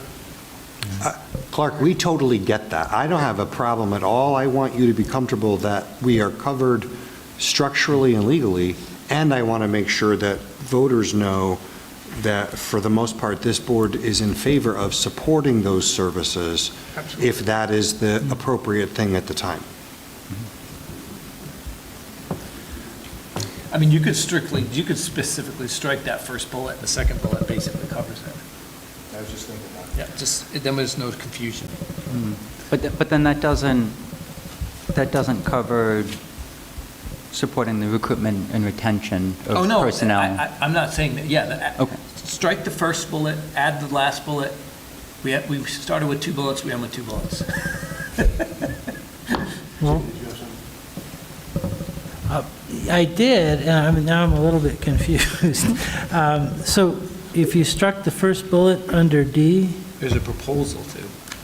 then what would the other, there's a second bullet there that I had a comment on, but you'd say that now there's another second bullet? Jackie proposed one. To support the recruitment and retention of emergency services personnel, I called out, because I'm not trying to, but, I called out that there's potentially a contradiction with the line there that says not for routine operating expenses. So I don't know that the second bullet Yeah, could remain unchanged.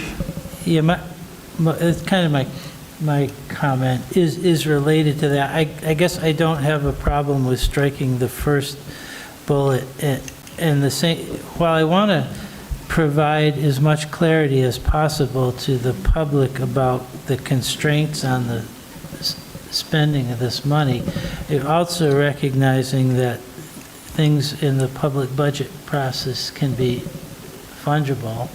So you still have another $15 to $20 million, and you say, well, we're not going to spend local option tax money on it, then we'll spend regular budget money on it. I don't think that the money has to come from a local option tax, because it says in the policy that it can come from the local option tax. It's more like what it can't, I suppose. But I like the language in the second bullet says supporting major one-time investments that enhance public safety, emergency preparedness, and response capacity. And I'm a little concerned that major one time may wind up leading to a lot of unnecessary debate and infighting, like what's major? You know? Everybody comes up with their wish list. And what's one time? What if something needs to be spent over 2 or 3 years? They say, no, you can't do that because it says major one time. Yep. I mean, with not wanting to get wishy-washy about it, but I wouldn't have everybody say supporting investments that enhance public safety, emergency preparedness, and response activity.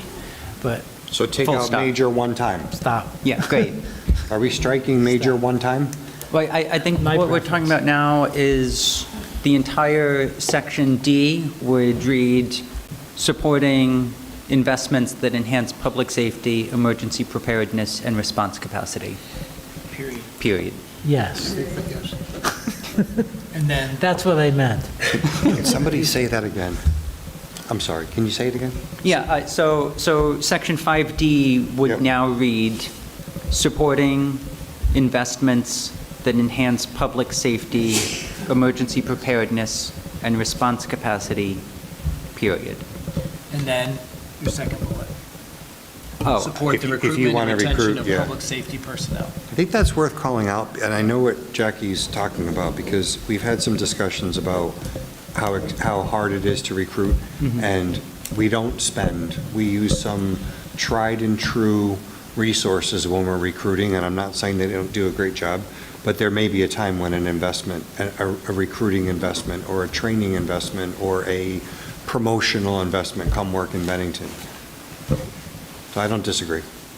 I mean, I appreciate that. I would like to see that language in here. I don't know that it needs to be a second bullet point. It could just be another comma, supporting investments that enhance public safety, emergency preparedness, response capacity, and recruitment and retention of public safety personnel. Yes. There you go. Okay, would you care to amend your motion? Well, I didn't make a motion. Oh, you did? So, Okay. but I will make a motion that we change section 5D as discussed, and change section 5A as was discussed. Didn't we already do that? There's a proposal. Okay, we didn't, okay, I thought that was already in an amendment. What was changing to 5A? I'm sorry. Help me out, clerk. That was a decision, Did you have that? second bullet not to be less than as listed in section 50%. The second paragraph there, second bullet point is amended to reflect that not less than that 50% is the correct count. The amount of percentage applied from the jury annually recited, but reflect no less than the 50% of the bar. That's the first bullet. Right, Okay. that's on the page. Yeah. And the second bullet was just say that whatever the decision will not be less than what's listed in the first bullet. So the second bullet refers back to the first bullet? Yeah, I think that was the decision that we. Okay. Without that, it doesn't support the first bullet. It would basically be something like the amount or percentage to be applied to property tax reduction shall be determined annually by the select board, consistent with the 50% minimum requirement of the previous paragraph. Or not less than 50%. Not less than the previous. Yeah. I might suggest the amount or percentage to be applied for property tax reduction shall be determined annually by the select board during budget deliberations, no less than 50% and clearly identified. Yep. And there was something in B? No. No, C? No? Okay. All right. You have a motion. We do have a motion on the We table. got motions. Okay, so Jackie, or I'm looking for a motion to amend Section 5 as discussed? I'll make the motion. A second it. Any further discussion? All those in favor? Aye. Aye. Any opposed? I think we're unanimous. Okay, we're running out of sections.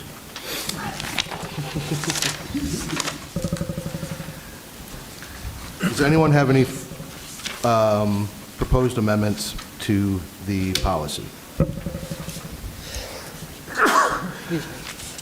And we have a motion on the table to accept the draft policy as presented. Would you care to amend that motion to accept the policy as amended? Was that my motion? I think it was your motion. I'd like to amend my motion to reflect that we adopt as presented as amended. Have we closed them all out? I had them checked off. I'm sorry, what? I said, I think we're back to that original motion. I had them checked. I was keeping track. Oh, yeah. So we need a second. We need a second. I second. Okay. Any discussion on that? All those in favor, please, say aye. Aye. Any opposed? We are unanimous. Thank you very much. Let's not talk policy in a little bit. Yeah. Thank you to the public who participated. I would, Thank you, everyone, I would for your- reserve the right to put the policy back on a future Okay. agenda to talk about the other idea, We always have that future option, Jim, but, okay. which I still think is a good idea. Yep. Moving on. Item 7, South End Waterline Extensions, Consolidated Forgivable Loan. Mr. Yes. Monks. I'm going to try to be really quick since we're behind schedule here. So you will recall that the Select Board adopted a resolution to accept a $5 million forgivable loan for the improvements to the South End, Monument Avenue Extension, et cetera, to address PFAS contamination. You'll also recall that previously the Select Board approved $662,757 in forgivable loans for preliminary feasibility and final design for that work, for a total of $5,662,757. Because the bond bank folks are quite fastidious, they are now requiring you to pass a third resolution to approve both of those loans together into a single loan, which is how they will be bonded or loaned to us in that forgivable loan. And I would ask for a proposed motion. Motion to approve the revised resolution to accept the $5,662,757 forgivable loan for the Monument Avenue Extension Waterline Project and to waive the reading of the resolution. I'd like to make that motion with the understanding that this is simply consolidating former funds that this board already approved Yes. prior. Yep. So that's a sloppy motion, but I just wanted to include that in there. Do we want to check if there's public comment first? We're just getting a motion on the floor? Do we? I don't- Yeah, we'll, I'm confused what we do first now. I know. Me too. Typically, if there's a motion involved, we take public comment prior to the motion. Then I'll hold my motion. Okay, does Glad to. anyone in the public would anyone in the public like to comment on the South End Waterline extensions?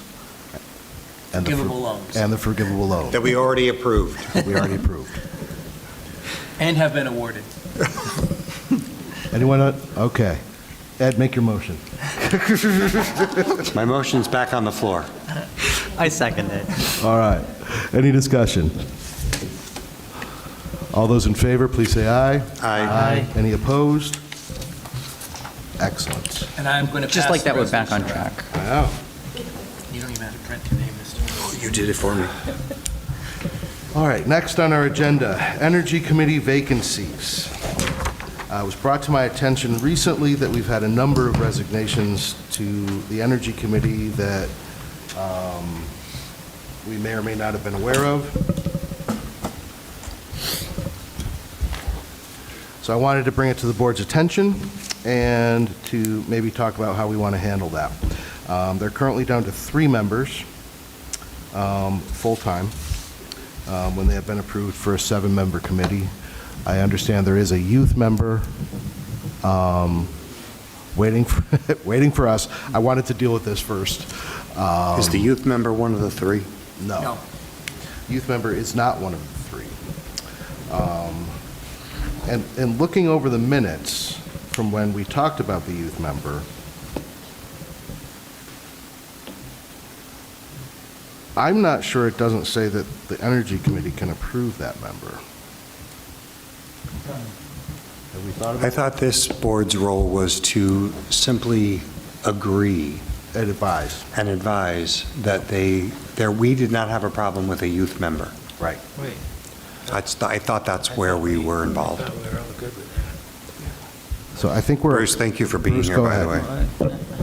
Bruce Lee Clark, Vice Chair of the Energy Committee.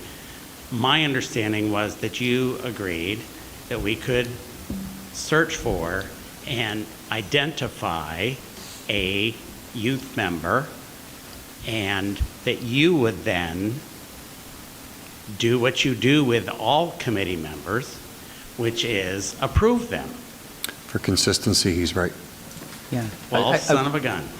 I mean, a member, there's an actual definition of what that is, right? And they're appointed by this body? Yes. And yeah, okay. Right. Okay. So it's just like any other member that would we would be asking you, yes, I thought we had done that, but yes. All I've We'd be received asking so... you to act I on rescind that. my earlier comment. Okay. Bryce Eggsware is the person's name. Right. And we have not received any other information on... You have not received any other information? I've just gotten a Not name. that I am. I've just gotten a name. Whew. Okay. So- I'm not, I'm sorry about that. Yep. I probably, you don't have to act tonight, but No. but I will make sure that you get his letter that he sent to us, which gives you all the information I think you would need. That's all we ask of anybody else. Exactly. If we So table- I will make sure that you all have that letter by sending it to Dan. And if we table this, we're not slowing down any movement on the Energy Committee. No. Okay. No, One thing because- I do want to talk to the board about, though, is do we want to we have a number of vacancies on here. Do we want to advertise for those? I'm wondering if Just we let it shouldn't go have for next another year? discussion, to be honest with you. I'm sorry? I'm wondering if we shouldn't have another discussion about what the problem might be. There is no problem. We had one member who moved out of town and therefore could no longer stay. He's in a graduate program in Rhode Island, therefore cannot be a member. I don't understand why, no. And the other member has a child who has other family requirements that kept her from participating. And we didn't see a lot of new interest this year? No. I mean, the way to solve this, I think, is just to at least temporarily reduce the membership from 7 to 5. They automatically have a quorum, they're going to have 4, and then you can increase it if there's more, if there's But we interest. actually have a quorum now. Quorum is based on the number of persons on the committee, not the number of persons who potentially could be on the committee. It's not based on the number 7, it's based on the number of members who are actually there. So if there are 5 members appointed by this board, and 3 of them show up, there's a quorum. Yes. But if there's 7 members and 3 show up, there isn't a quorum. Right, but we there's don't not have 7 7 members. members. Right. We only have 5. I think what who are Bruce is saying appointed. is there are 7 seats, but we've only confirmed 5, therefore the quorum comes out of 5. Exactly. There is not a quorum problem. Unless you folks are working under a definition of quorum that is not used in any other place that I know It's of. used with the Select Board, the Planning Commission, and the Development Review Board. But the definition, okay, so you need to let us know what that definition, because it doesn't fit with, say, Robert's Rules. Yep. No, if this board wants to set the quorum rules for the Energy Committee in the way that you're saying, that is completely fine. I'm just saying by statute, we can't do that with the Select Board and the DRB. Okay, but We- the Energy that assumes Committee- we have vacant But the Energy seats. Committee is not set in statute. So the- That's my point, statute. yes, that would be up to this board to set that. So the difference here is that we have vacancies on some committees and commissions and not on this select board. So our quorum comes from a base of 7. Right, because that's been set in statute. Understood. Yes. But the ordinary meaning of quorum that is used in virtually everywhere else is based on the number of actual persons who are members of the committee. That's what Robert's Rules basically says, and that's what every definition, other than the one that the statutes are, Vermont statutes are based on. So, Bruce, what can we do for you tonight? Tell me, I'm here. you can, well, you've already helped me with one thing, which is finding out that you did not have information that I thought you had. I think that there may be other boards or committees of this town that have vacancies, and this board can make that known so that we can, in fact, and you could also give the Energy Committee an opportunity to go say, okay, we need to be going out and finding people as well. However you want to do that, we need more people, and we are, the only reason we have vacancies is for very good, valid reasons, and not because the committee is dysfunctional.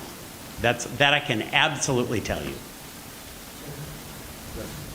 Can I make a motion that we grant Bruce and the committee the authority to commence recruitment efforts to expand their staffing? They don't need that from us, We don't in need, my we don't need a opinion. motion. No, I think they can already do that. Okay. Because we I do thought he make the asked for final that. decision, they can say, you'd be great for my committee, send them a letter. Okay. What I more want to know tonight is, do we want to attempt to fill these vacancies? We will be hearing from the youth member for our consideration. I think we should. Comfortable leaving it as is? I think we need to recruit.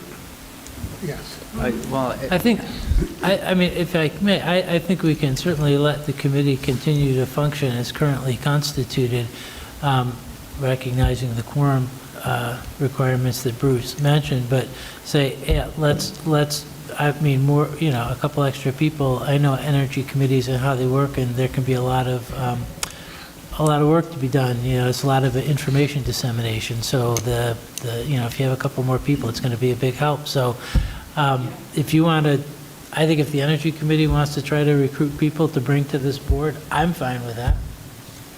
I've always been fine with that. Go ahead, Jackie. Does that mean that we're opening up, Another interview that process. we're accepting letters for other committees that have vacancies? I mean, here we are in August. We did appointments in, what, May, June, something like that. And so like here and understand that some of the vacancies on energy are from folks that just had other things come up in their life. Although it does sound like some of the vacancies are also from lack of interest, maybe, in April. You had a full board, or no? There were positions. Actually, in April, we had a full board. Or in May? That's last fiscal. Like, were there openings that nobody applied for this past year? Yes. Yeah, there were. Yeah, so some of them are from lack of interest, right, presumably, or because, and so I don't, I see your point, but also, we don't have any other boards or commissions that are down This 4 out many of 7 members, members. yeah. And as Jim said, I think having more people is better. We're still below halfway through the year. I mean, Can I make a motion that we extend recruiting for the Energy Committee until October 15th? and direct town staff to advertise. And direct town staff to advertise. Second. Anyone on that? We're formally opening up recruitment for the Energy Committee because of this situation. Considering the expanding that to current vacancies on our various boards and committees, the town staff publish vacancies across the board in all these areas. Now, I have a lot of people who talk to me and they say, hey, get involved, we need people. It's really important to put the word out that there are opportunities, that people have to do it in the wings, and even let them know what the opportunities are. I don't disagree with that, and if the board chooses, I will alter my motion that we open. Dan, how many boards and commissions do we currently have vacancies on, do you know? I don't know without looking at, I think there's not a lot of vacancies. Okay. Maybe one on the Historic Preservation Commission, I think, but other than that, We're pretty full. yeah. So I mean, I think the focus on the Energy Committee makes sense. We can always entertain if somebody else wants to apply for other, but sounds like the need is with the Energy Committee. So I still have a motion on the floor that, I'm comfortable with the motion as presented. If Clark's proposing an amendment to the motion, if there's a second, we'll hear it. I think Jim gave a second to the initial one, so. Yeah, I'm fine going ahead with the motion as is. All those in favor?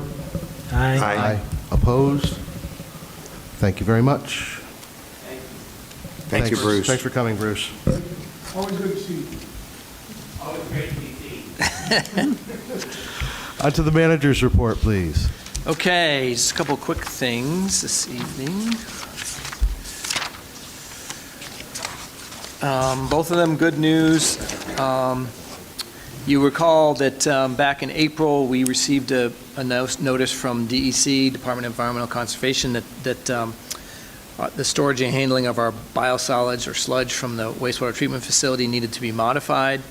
The town did develop a modified proposal and submitted it to DEC, and that was approved with some conditions, but we do have a way forward to deal with those biosolids that does not involve the trucking of them to Coventry, which would be extremely expensive.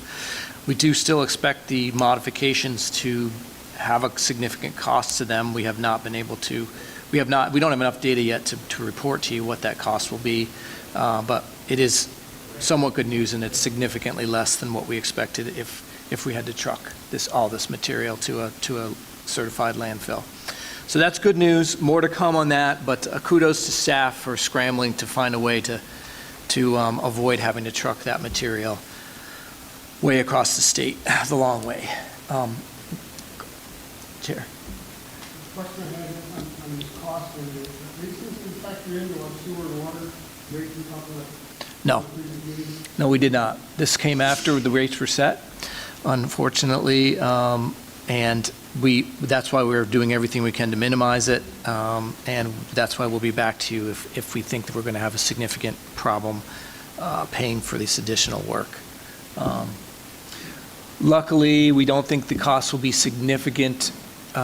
We can limit the cost in this fiscal year, but we do have a large stockpile that we may have to get approval from the state to allow us to take some time to deal with that stockpile and implement the costs over time, the effort over time. But there will be more to come. I guess the only thing is I just want to communicate that the huge cost that we were looking at with regard to required trucking, we believe has been avoided. The plan just, if you can read it, but the plan really is to take our biosolids and dilute it with other material that we have stockpiled at the Holton Lane facility so that the level of PFAS in the soil is diluted to a point where it meets the standards. But that takes effort to bring our biosolids up from the wastewater treatment facility, bring the extra material we have in Holton Lane, mix it all up, test it, and make the state comfortable that it meets the standards. So way cheaper than trucking it across the state long ways, but still costly. But we don't have to pay a trucking company. We can pay our own employees. And as you know, RJ and Larry are pretty creative in making things work. So I'm going to lean on them again to try to make this as cost effective as possible, and we'll certainly keep you up to date on what those costs are. Unfortunately, this is something that the state just decided to place on everyone, and because of where we are, because we suffer from PFAS contamination, no fault of our own, we're having to bear the brunt of this, and that's just unfortunately where we are. I hope it's a quick question. It's probably in here, so I apologize. But the material that's being brought in to essentially dilute the PFAS contaminated biosolids, that has been determined not to have any PFAS in it? So it's material we already have stockpiled. Ironically, it's material that was taken out of the ditches for when we extended the water lines to address PFAS. And so all that was trucked up to Houghton Lane, and we have, they call it Mount PFOA up there, but ironically, when we tested it, it was non-detect for PFOA.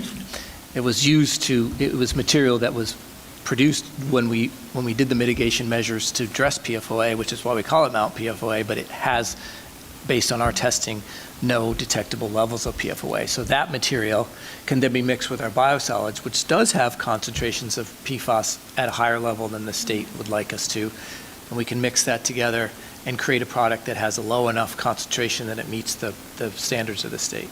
So that's kind of what, we had to do some arm twisting to get there, which it just seemed like it made a lot of sense, and we did prevail in getting that approved. Just a really quick thought, are we going to run out of that material that Not we for can a use long to dilute? time. Okay. All right. Yes, but it is a finite resource, so 10, 15, 20 years from now, we may not have it enough. And we'll certainly be doing some analysis to find out, because we need to figure out how much of that material we're going to need to use to dilute it to a point where the state will accept it. Is it going to be 3 parts? Is it going to be 5 parts? 4 parts to 1? We don't know exactly yet until we get up there and start mixing it and testing it. And obviously, the less material we can use, the less labor it takes to mix it. And but ultimately, we will test it, and it will test to a point where it can essentially go anywhere. It will be approved by the state through very stringent regulations that it could be brought anywhere. We don't intend to do that. We're going to stockpile it up at Houghton Lane and use it for our own projects. But it would be legal to take it anywhere. Clark? Again, if you could just state to the public, have a public record, that our guys are working hard to do right and save them money. You know, our CPW guys, there are resources here on the budget side. I think it's very important to the word out there. They're doing a good job for the people of this town and the people of the town of Dallas. I appreciate that, Clark, and I do want to give them kudos for just, I mean, a lot of folks might just say, oh, well, we're just going to have to truck it. You guys got to pay for it. Instead, they put their heads together. They tested the material that was up there. They worked really hard to find a solution that made common sense and would be much less cost to the taxpayer. We were initially hit with incredulity about whether or not it was made sense to do it. I will say that we spoke to some senior folks there who agreed that it made sense and directed their folks to approve our plan. So I feel good about that. We were able to talk to folks and get a plan approved that made good common sense. And like I said, we don't know the full cost of it yet, but we know it's exponentially less than what it could have been because the only landfill we could find within 3-4 hours was at the opposite end of the state, northwise, or way, way, way over in upstate New York, even further away. Clark, thank you for pointing that out. It was definitely a very thoughtful and creative effort on behalf of our senior staff and our wastewater treatment facility staff to come up with this plan that we finally did get approved. So that's all I got with regard to that. The only other thing I just want to give folks an update. The Ninja Path latest section is under construction behind Hannaford. You can certainly go back there and see they're going gangbusters. Unfortunately, the bridge structure that we need to complete that section won't be ready till spring, possibly even summer of next year. So everything will be done, including the abutments, and then they'll have to drop the bridge when it gets completed. Luckily, we have a temporary bridge that folks can use. That's what I wanted to ask about. So that temporary bridge that's over the temporary, that connects the temporary path Yes. over the same ditch in a different location. Don't get me started. Okay, is that path the whole temporary path going to be available to be used, or just the bridge, in which case you'd have to make connections to the bridge from the new path? So the entire path will remain usable and open until the bridge, the new bridge is dropped. Okay. We are then required, I won't get started. We are then required to revegetate the path. Yeah. But we don't have to do that until the new bridge is in. No, if we have to do that, I'm going to call you and you can go to Mount Okay, Delaney. so when construction is completed this year, Yep. we'll direct people onto the They'll old continue path. to go on the old alignment. And as soon as we are done with the bridge, then we will have to complete the revegetation. Yep. I saw 3 DPW crews working on the pathway near the peanut. I want to tell the public, the town is not working on the peanut. It's state. It's a state contractor. Yeah. Yeah, state contractor. The guys who were working on the unit path were not working on the peanut. What you saw. Yeah. State contractors. Hopefully that will be done soon. That's all I got for manager's report. All right, thank you very much. Upcoming agenda. I know at our second meeting next month, we have the folks from the Bike Hub to give their annual update. I think that might be a good time also to start, because they're Bike Hub people, they might know more about e-bikes than we do. And Yes. we have an e-bike and e-moto issue in Bennington. And those are both on there for 9/28. Yep. Of course, we'll have something else on the option tax. Do you have anything else for next? I think that's all I had. There may be a couple other things, but I don't want to discuss those just yet until we know whether they're going to be coming up. Right. All right. Other business? Ed? Nothing. Jim? I don't have anything tonight. Thanks, Tom. Clark?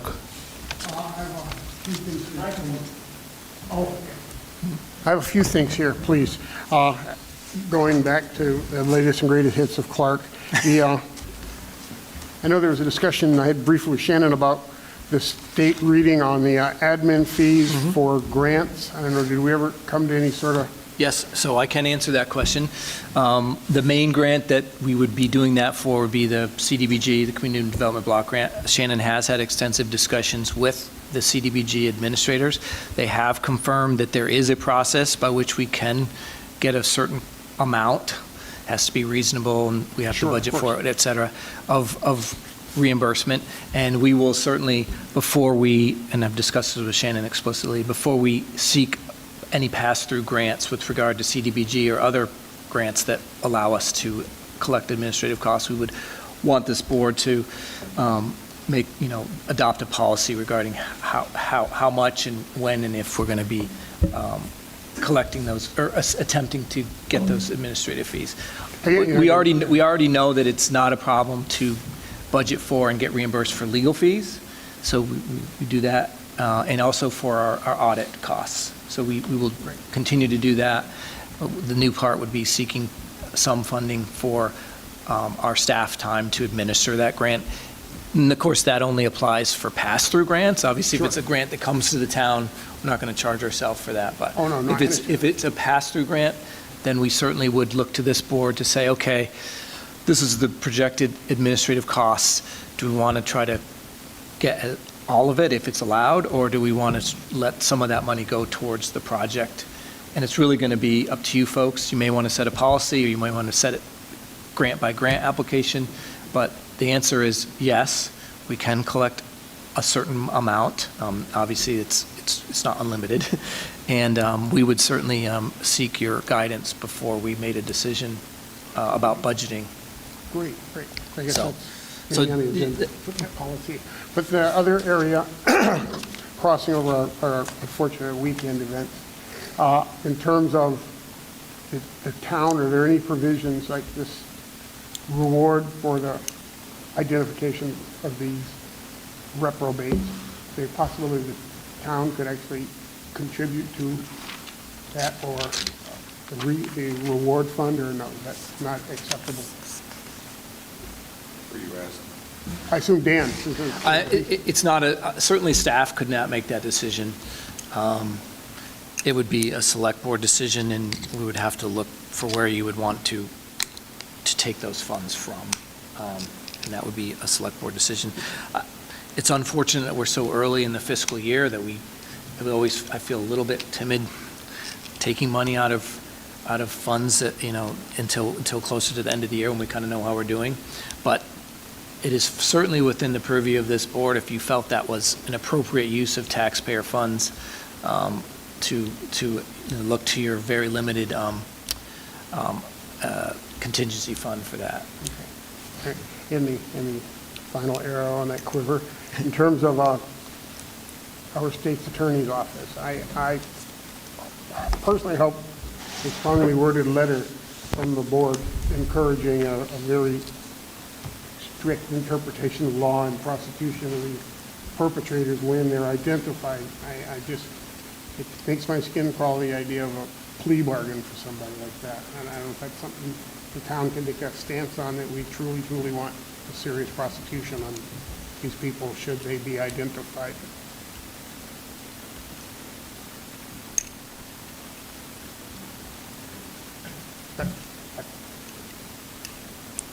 Jackman? Yeah, thank you. I just have one thing. If there's anyone out there from the fire department listening, I haven't received my phone call that I'm holding the winning raffle ticket from last weekend. No, all joking aside, though, I want to extend a heartfelt thanks and a round of applause for the fantastic work that they did over Battle Day weekend.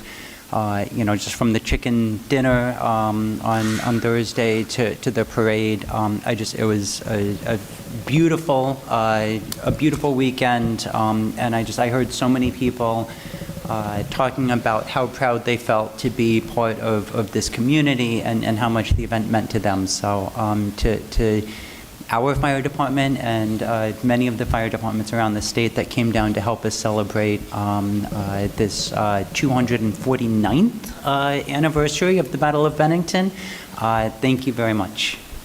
Tom, I have one thing that just came to mind, if you don't mind. Go ahead. I wanted to publicly congratulate Deputy Chief Cam Grandy on his promotion. I did chat with him after Sunday's ceremony. I was out of town dropping my son off at college and wasn't able to be there, but I sent some surrogates and I think it worked. So congratulations to Deputy Chief Grandy. All right, thanks very much. We do have need for an executive session to discuss labor union contract. We may be taking action following the executive session. So could I please have a motion to enter executive session? So moved. All in favor? Aye. Aye. Any opposed? All right, I will give 5 minutes to clear the room and comfort breaks.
Are we on? Okay. All right, welcome back. I am looking for a motion, please, to accept the memorandum of agreement by and between the United Federation of Police Officers, Local 411, and the town of Bennington, Vermont. So moved. Second. Any discussion? Anyone in the public? All those in favor? Aye. Aye. Any opposed? Any abstentions? We are unanimous. Thank you. And I will pass this down. It does require signatures from Okay. board members. Every board member? Motion to All five. adjourn. At least 4 of you. And once we have signed this document, could I please hear a motion? We don't need a name, just a signature. Town of I move to Bennington, yeah. adjourn. We have a motion to adjourn on the table. Do I have a second? So moved. Second. Who moved? Who moved so I could take? Jackie moved, Ed seconded. All those in favor? Aye. Aye. Any opposed? We are adjourned. Thank you. Thank you, everyone. Thank you all. Okay, and you